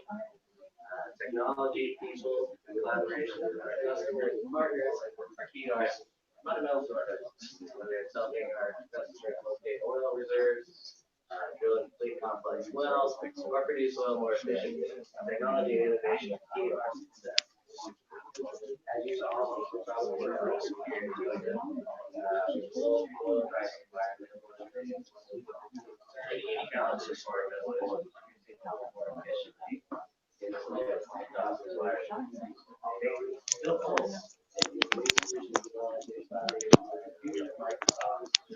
Utilizing all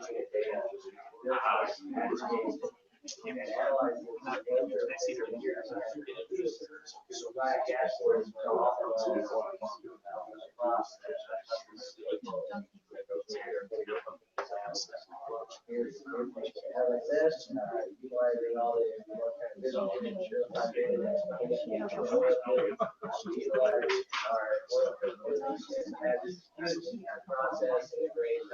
automatically all of the insight capture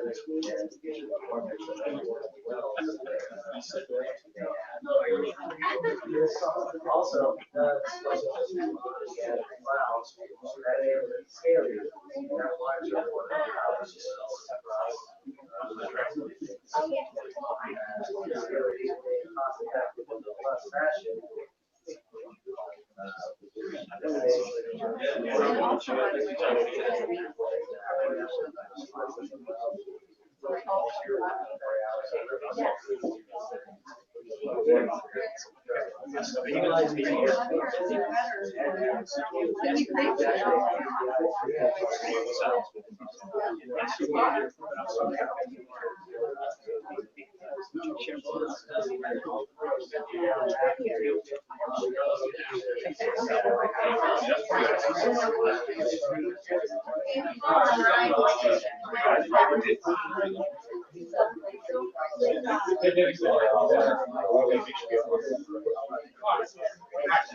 stimulation.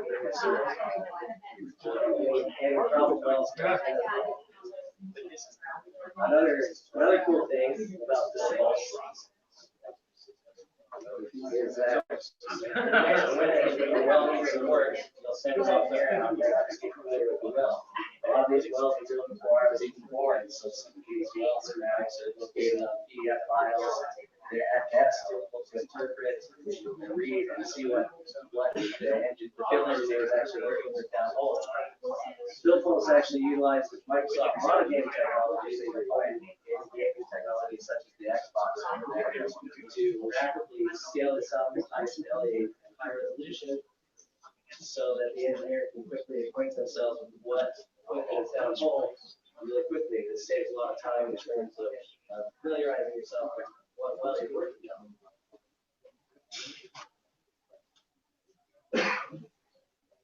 Modeling is very important when you have a well portfolio. Billfolds automatically uses the physics and Azure Compute to enable this, to enable nodal analysis well modeling for every single well across your portfolio. Here you'll see in high resolution an inflow curve and outflow curve in the actual production data. You can interact rapidly scale it to show where your production is going in terms of the outflow. And if in some case like this well hasn't been calibrated in some time, the key KPI is a little bit low. This is a little bit of concern. You can automatically calibrate across your organization in real time, and it goes to every Windows-enabled device that this is on, whether it be a cell phone or a tablet or this hub.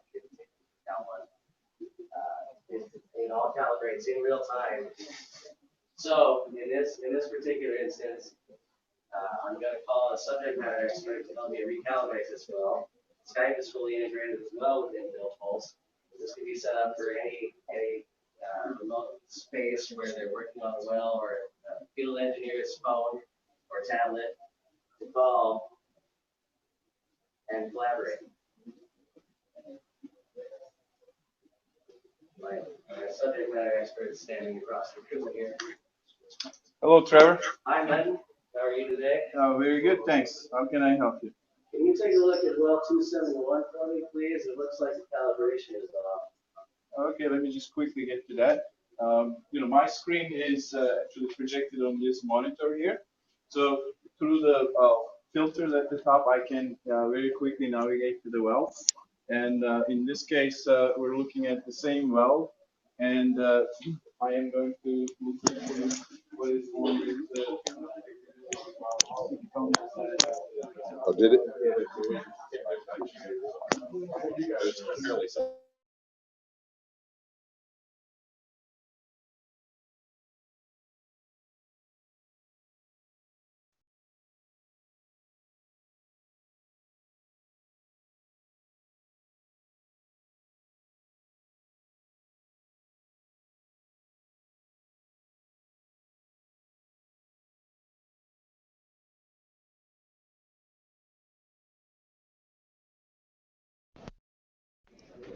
Test.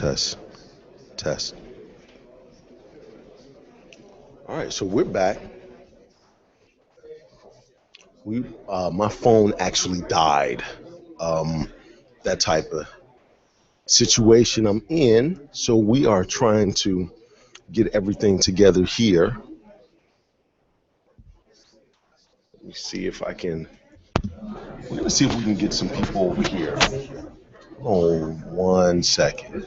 And get some feedback from some of the people, seeing how they felt about it. Because I think it's almost over, and we have a lot of people that left early. They kind of went to a couple of the different demos, and let's see what we can get. Let me see what we got. Hold on 1 second.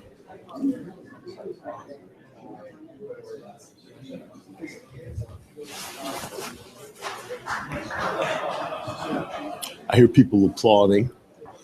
So that's kind of, it's been a great day thus far. We've interviewed some people. I was out there doing the demos. We talked to some people beforehand. I want to see what some of the people think right now.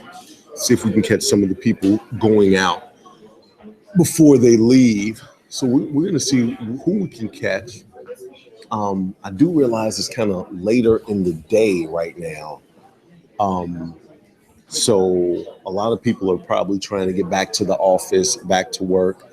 But we're here. You actually walked around with me at this grand opening for the MTC here in Houston, Texas. Tried to give you as much as I could play by play. Got to meet some of the people that are attending here. Maybe you saw some of the large crowds as I was walking through, grabbing a couple of people here and a couple of people there to speak with, talk to them right there live. It's just an amazing facility.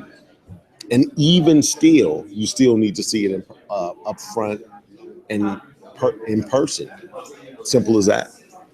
Microsoft are doing some things in the community these days that really has the ability to change people's lives.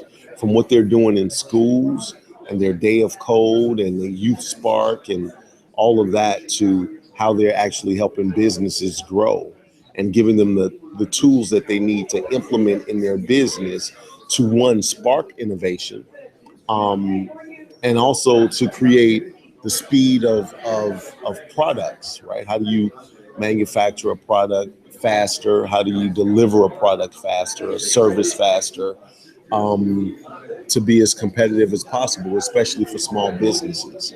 So anyone who owns a small business definitely needs to take a look at the MTC if you're right here in the Houston area.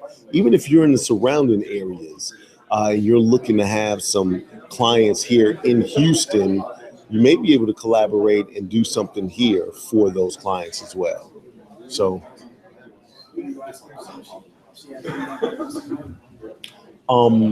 sure, that'll be fine. We're trying to see if we can find some people that are coming out that are willing to speak with us. Like I said, I'm Nolen Davis. We're here live at the MTC here in Houston with Microsoft. And we're really trying to find some people to talk to right now, just to get some feedback on what they saw here today. There was a lot of oohing and ahhing in there. I mean, you had the digital grocery store. We were showing a lot of different technologies on how to bring some things together. I talked to somebody in the Envisioning Center. He was talking about using Skype for business and how to do it for the oil and gas industry, because we have a lot of oil and gas industry guys here today. Some of the leaders in the Houston area were here today, checking out some of the same technology that I was trying to show you live right here on this stream. So we're going to see who we're going to be able to get here. I actually made a couple of connections here myself. Look forward to talking to those people. So it was some networking going on here as well. There was some breakout sessions to where some guys just kind of broke out into some of the focus rooms. They have some focus rooms, which are like mini conference rooms that as they were meeting, they just broke out and had a conference. And hopefully they were making some good things happen. So it appears that we may have some people coming right now.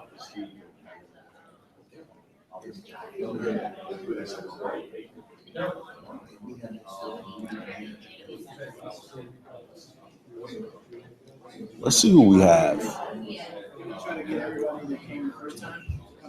Yes. Okay, they're trying to round up some of everybody.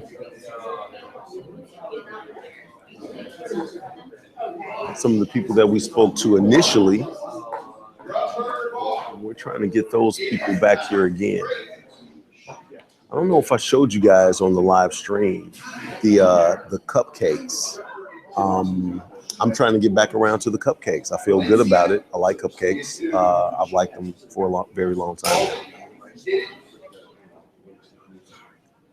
Sure. So we have some type of delivery that just came in. That's kind of what you heard in the background there.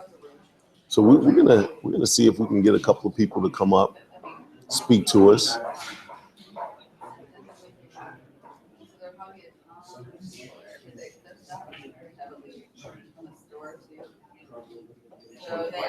We may have come back here too soon, because we have a lot of people that are still in the rooms, and then we have those people are definitely engaged, and the people that are coming out now, they seem or appear to have somewhere to go. But sometimes the camera scares people, so you never know. But we do have, like, I believe 5 commitments of people that said that they would come back. So we're going to see if we can get those people back here.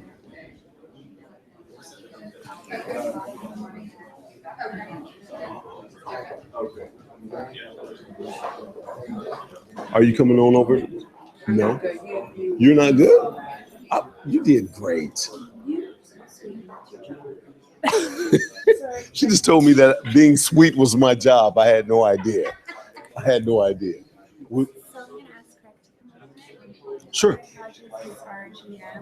Okay. Okay. Absolutely. Who? Okay, not a problem. Let's go. So we're going to get one of the high execs here at Microsoft. A lot of people here, a lot of people flew in for this. We're going to see what we can do.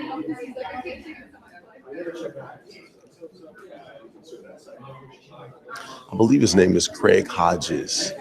So we're going to see if we can get Craig Hodges to come on over.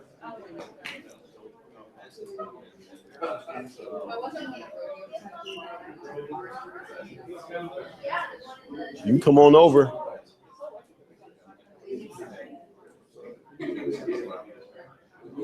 Come on.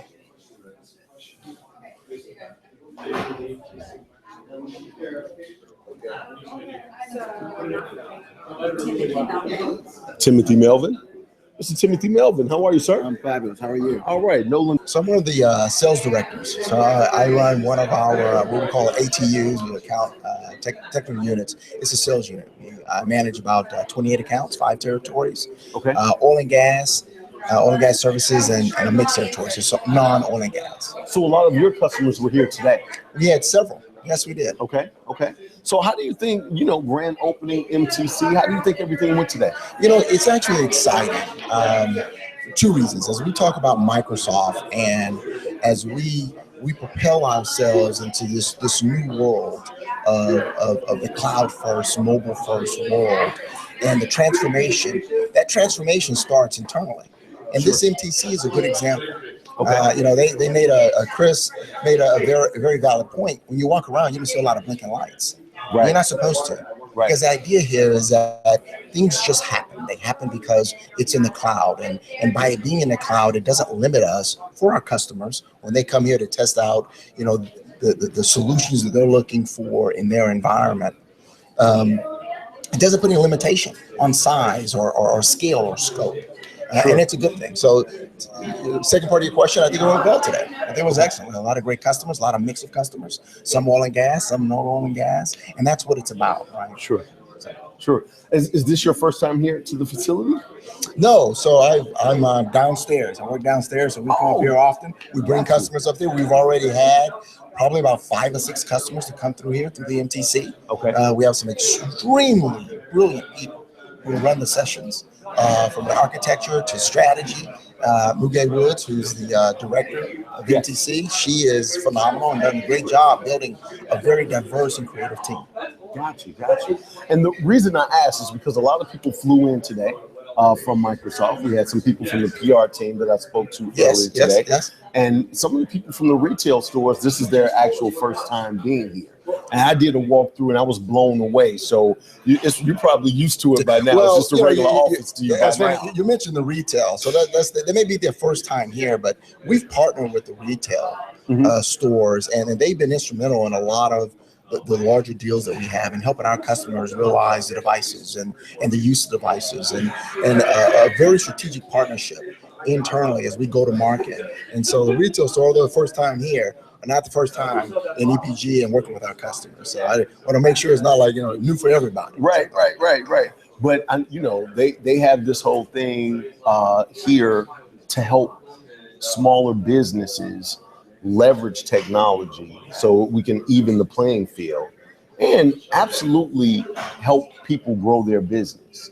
I mean, it's absolutely awesome what you guys are doing with the kids, with USpark and all of those things. Absolutely. And then to bring this to market as well for small business owners like myself, that we only have a couple of employees, but still want to bang heads with some of the bigger boys out there.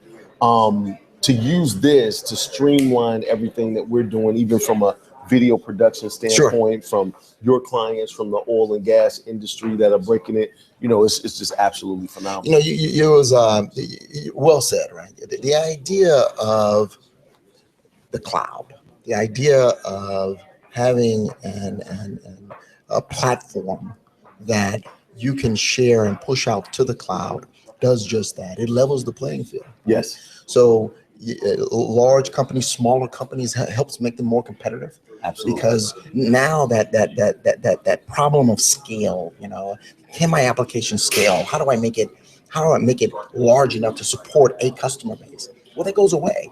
Right. Because the elasticity of the cloud for us. And it's a good thing. You know, Microsoft, not only to our EPG customers, but I think more importantly, as we look at it to the community. So you mentioned Spark. It's a phenomenal program. And there's other programs that we participate in that it's about not just today, but tomorrow. Yes. Because, you know, in 30 years, I don't know if you and I are going to be sitting here doing this. Right. But it's that next generation. Exactly. And how do they view technology and what will they be using and how will they be using it? Be very different. And we love that difference to be Microsoft, right? Absolutely. So that's that inter-community or just being advocates for technology. Right. And small businesses, right? Because those youths that will be, you know, with this weekend, they'll be the new business owners. Right. They'll be the new CEOs, the new CIOs, CFOs. So. Right. Absolutely. Hey, Tim. Absolute pleasure. Man, pleasure. Thank you very, very much. Thank you for taking time out. Your company. Oh, absolutely. Thank you. I appreciate that. I appreciate that. Man, I would love this. I'm going to be doing some things right here at this facility. Okay. And man, I would love for you to stick your head in from time to time. Oh, I will give you my email address. Sure. All you have to do is ping me. Okay. And tell me when and where, and I'll show up. Man, I appreciate that. All right. I'm serious. I'm serious as well. So I am T Melvin at Microsoft.com. It's really easy.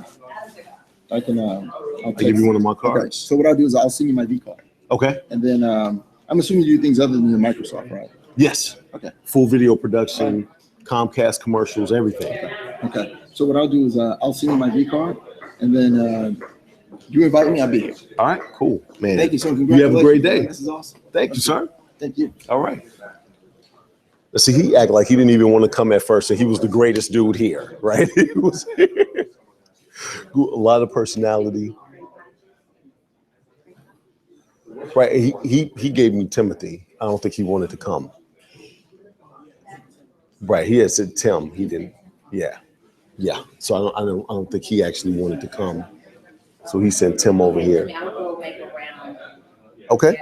All right. We're trying to gather up some of the people that made the commitment that they were coming back, and so now we're gonna try to figure out if they're gonna have to pay for their parking and their food because they didn't come back. We're gonna find them. It's that time. No, I'm just playing. I'm just playing. But a lot of great things here. If you are a small business in the Houston area, you definitely need to check out the MTC here. It's on Town and Country out here in the Civic Center. Great location. They have a whole floor.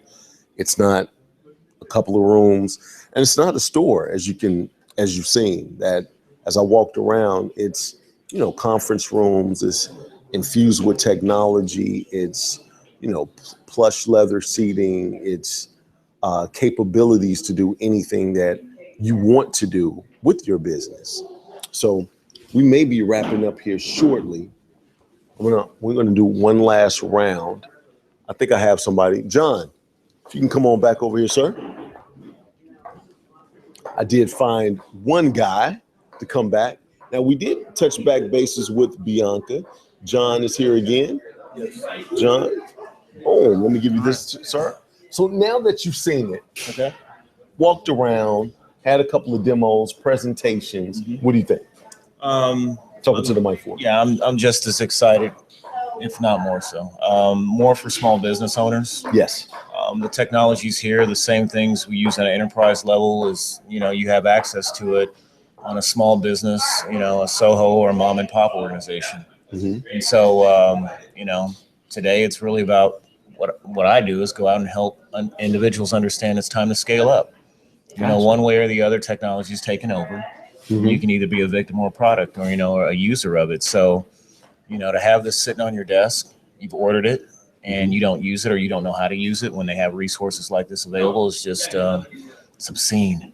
Yes. You need to take control. So that's it. It's an incredible facility. It's got a great view. A lot of talent here. A lot of high level talent, but not over your head if you're a small business owner. Because if you come from a corporate environment, you're used to this stuff. But for some reason, when you start your own business, you think so small.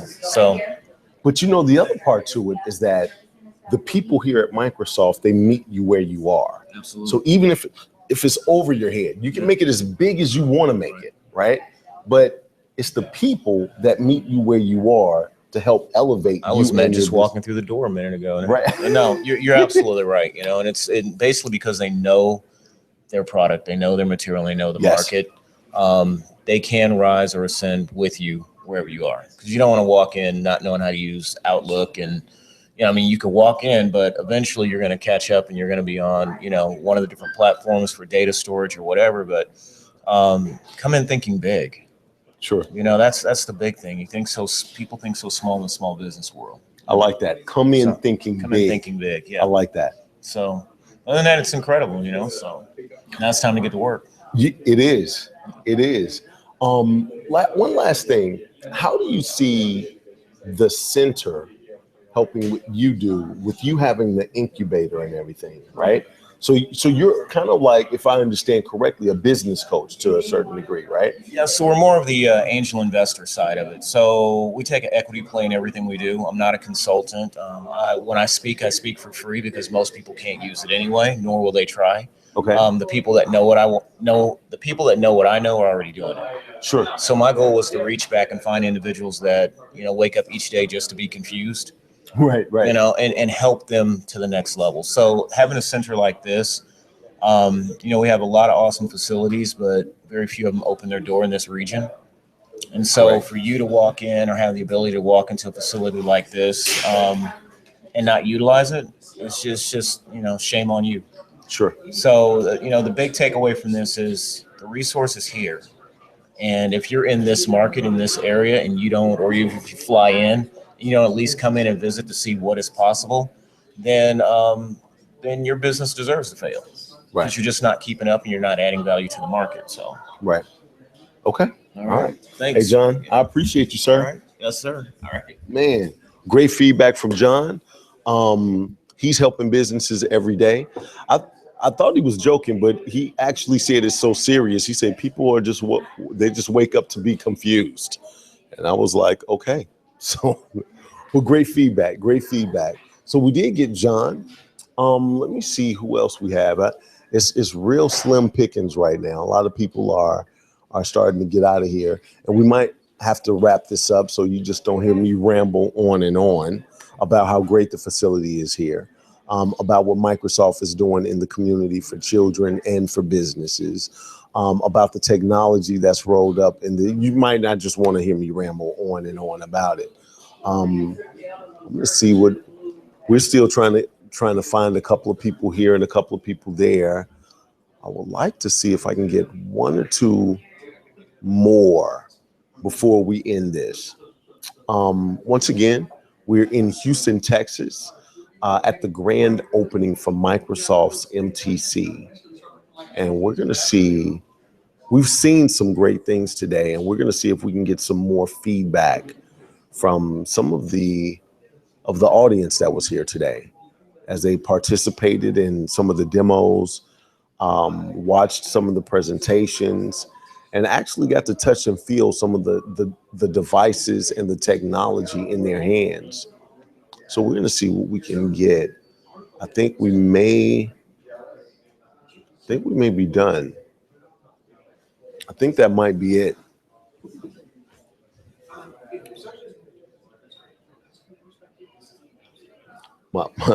My guy has his hands out like I don't see anybody else, so we're trying to find them.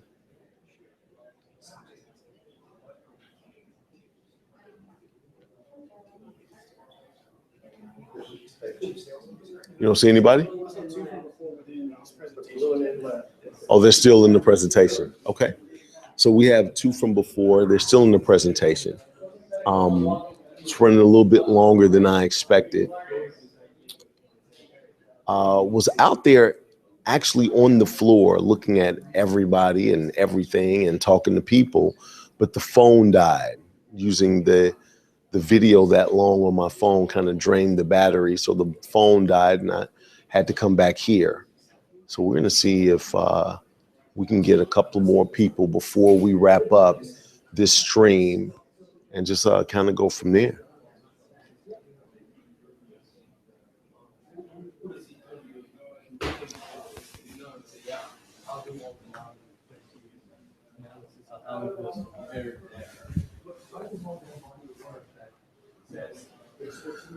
This is actually supposed to be over at 11 o'clock. So we're running a little bit behind. It's about 11:30 right now.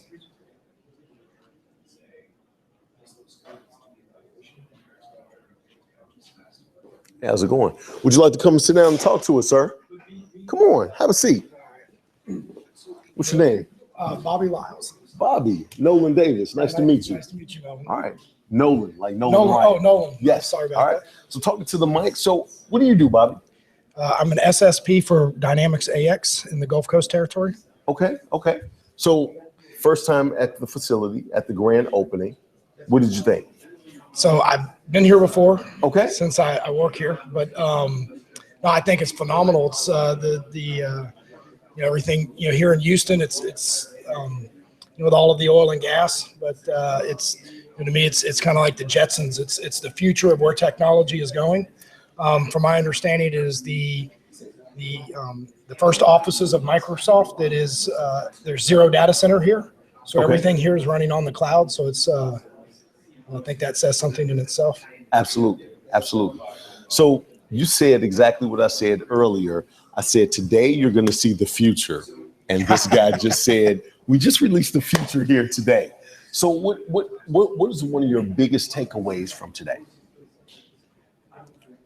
I think it's very inspiring just to see the overall touch of Microsoft, and you know, I think it's a new era to where it's everything is it's you know, Microsoft is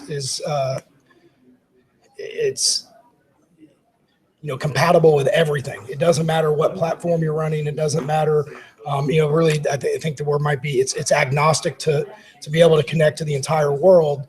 And so, you know, I think it's very, very empowering. Got you. Got you. So how will you implement this in what you do moving forward as this whole thing is cloud-based, as you interact with customers? Is it that education piece? Is it bringing them here to show them the facility and have seminars or workshops, or what are you thinking? All of the above. Okay. So tomorrow, actually here in the MTC, I've got a meeting here that the MTC is helping me pull together. You know, and that allows people to be able to see how Microsoft pulls everything together. I think to me, the magic is, I've worked with companies over the years. I think a lot of people want to, you know, sometimes you'll have the software company says, well, your infrastructure can't handle what we do. Right. The infrastructure people will say, it's not us, your software is bad. Right. I think people want to have one phone number and one person to contact for all things. And I think Microsoft is positioned to be able to do that. I think that, you know, a lot of businesses want to be in the business at what they do and do that well. Right. They don't want to be in the business of IT. I think with Azure and what we're able to do in the cloud and bring all of this together, that we're giving customers, one, it's a lot of options, you know, and being on a platform that can be agnostic and can connect to everything. I think we're, you know, opening up the world, you know, for business to be able to have that single source that can do everything for them. Man, that was powerful, Bobby. Thank you.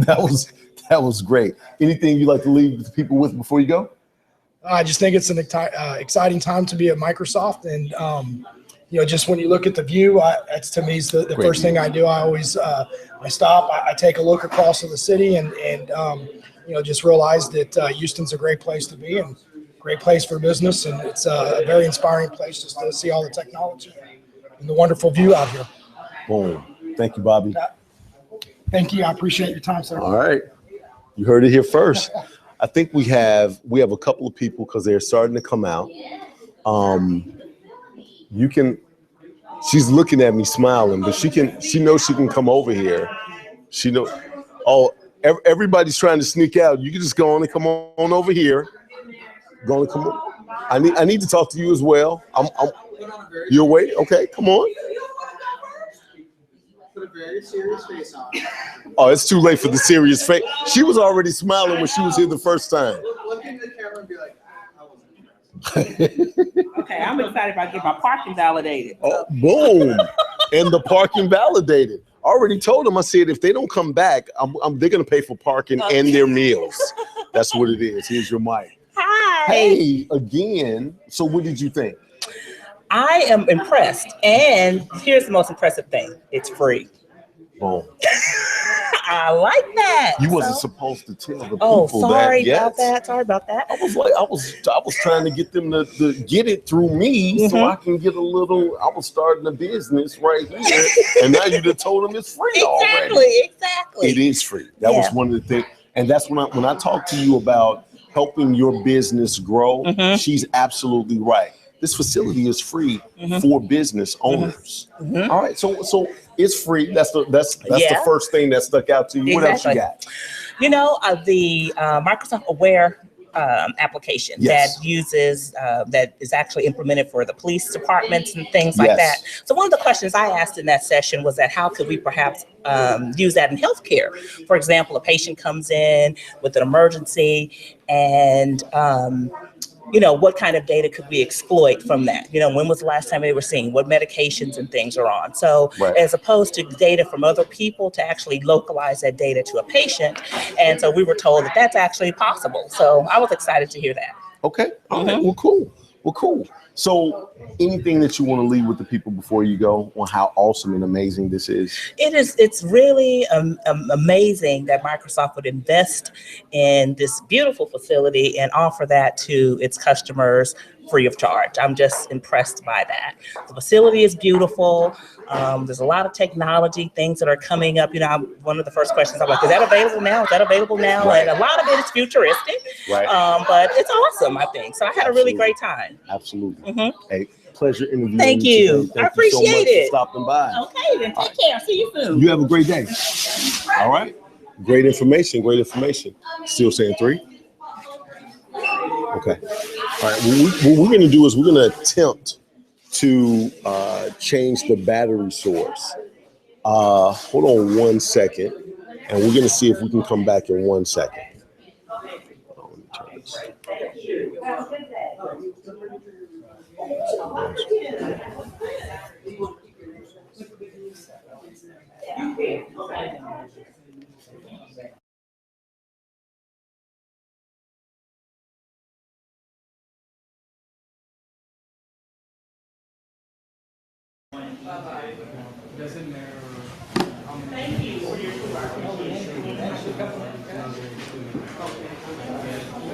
All right, sorry about that. And we have Eric here.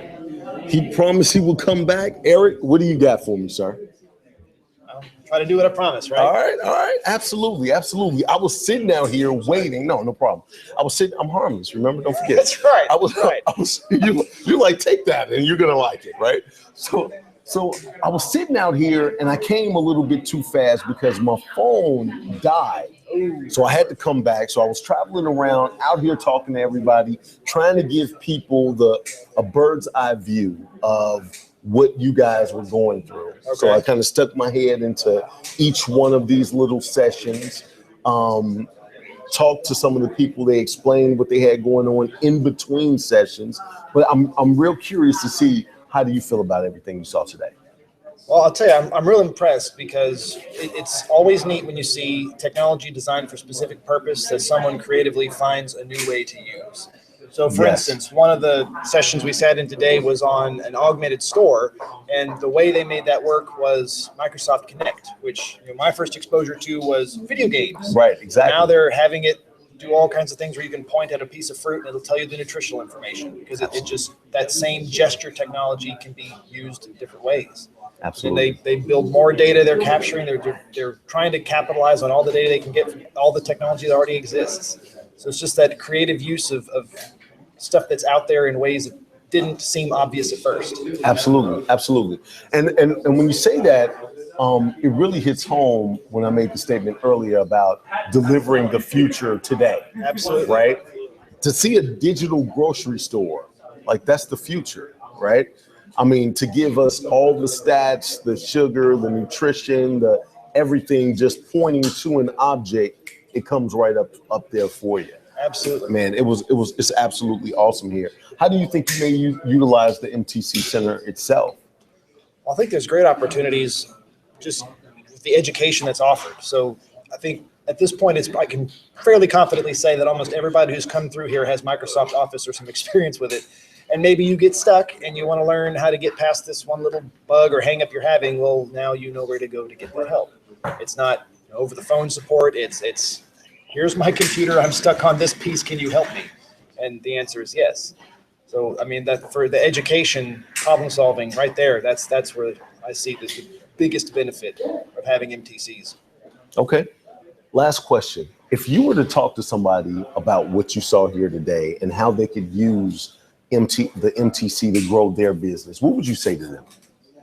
Well, I think it's great. Like we said before, the technology that maybe isn't obvious at first, you can use for different purposes. I mean, as you're a small business owner or even someone who's thinking about, what can I do to compete in the market? What's my new idea? What's my neat niche?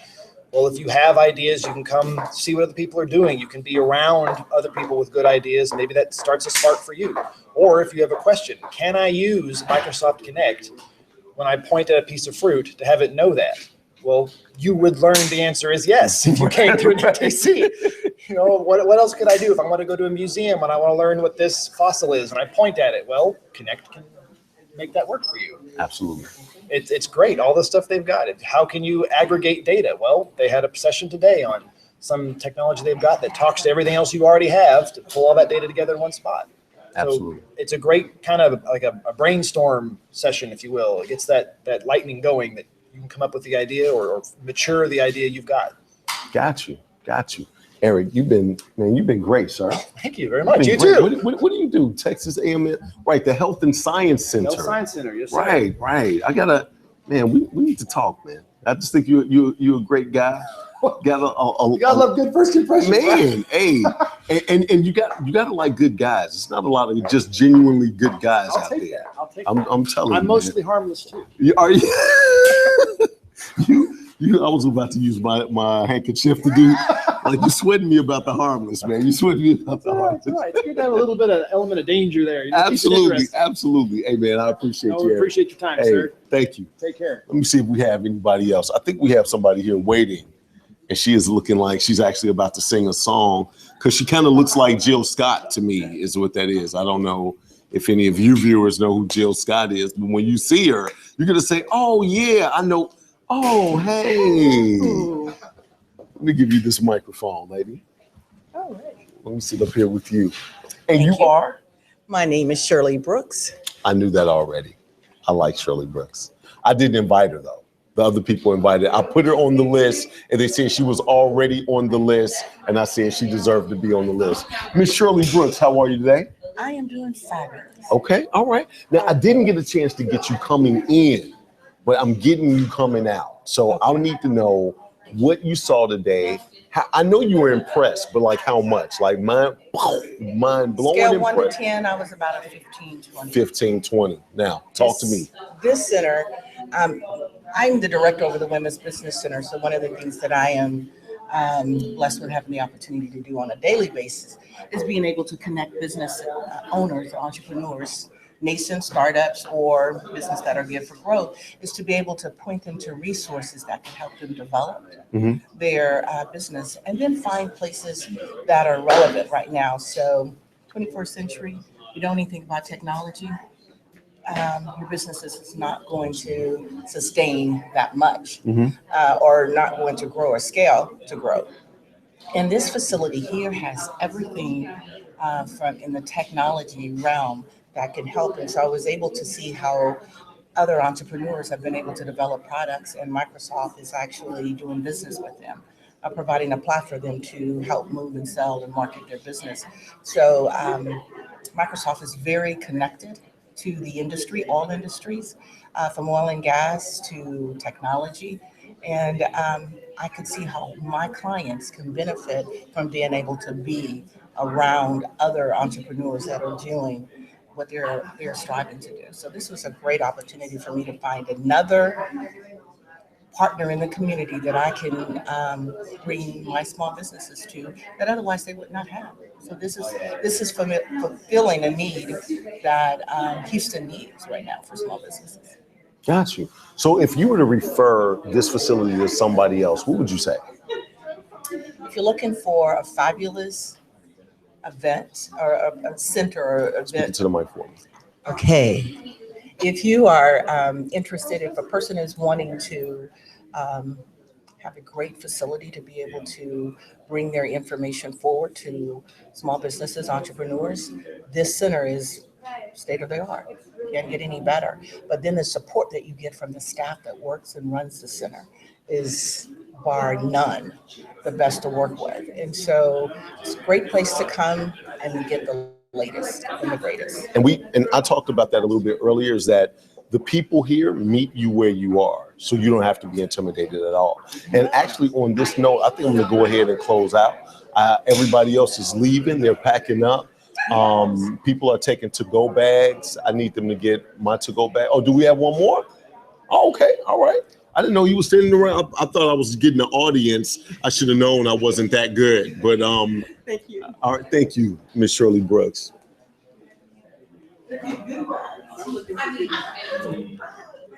Have a seat right here, sir.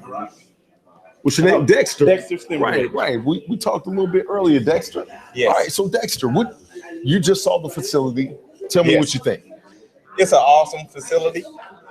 Very, very clean and concise, and a lot of technology that you can utilize in any space, from companies to individuals, small companies, big companies, to really get a proof of concept of the technology that you can leverage across any industry.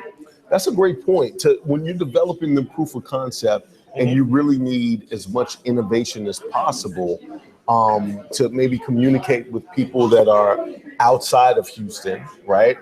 Cloud technology. Yes, and they showed you how to do that, right? Yes. They told you from Skype business, from the cloud technology, and even the devices that they use to really honing down in on the whole, narrowing it down to really infuse innovation. This is the perfect place to do it. Perfect place. What do you do? I actually work at Calpine Corporation. It's a clean energy company here in the Houston area and around the U.S. And I work for their IT department for their distributed infrastructure. So seeing a lot of I get the big picture of our IT environment inside our corporate environment. Right. So, Microsoft is not just software anymore, right? It's devices, it's centers, technological centers, right? So if you were to talk to somebody and tell somebody to come here, what would you say to them? The first thing I would say, I would tell them, if you have an idea that you actually want to implement in a corporate setting, in your personal setting, or a small business, then you can actually come out and flesh out some ideas from some experts here at the Microsoft Technology Center here. So then you can actually have some guidance and directions instead of hitting some of the pitfalls that you may hit in the IT environment. So you can cut costs with getting different resources that you can leverage the expertise here at Microsoft. So, got it, man. Yeah, it's really very good. well said. Very well said. I want to see if we have anybody else. No, we're fine. We're fine. I think that's going to be it. All right. I think that's absolutely it. Dexter, I appreciate you. Just have a seat. Just stay right here. We're going to close it right here. So this is Nolen Davis. You've seen this live stream either on Up Social Live or through any of the Microsoft platforms. It's been a pleasure to show you what I've been involved in for the past week, this whole grand opening here at the MTC at Houston, Texas. I appreciate you tuning in. And if you really want to see this facility, man, you got to come out and see it. It's mind blowing. If you have a business, let Microsoft help you grow your business. And I'm going to end on that note. Until next time, love to live to love, and be well.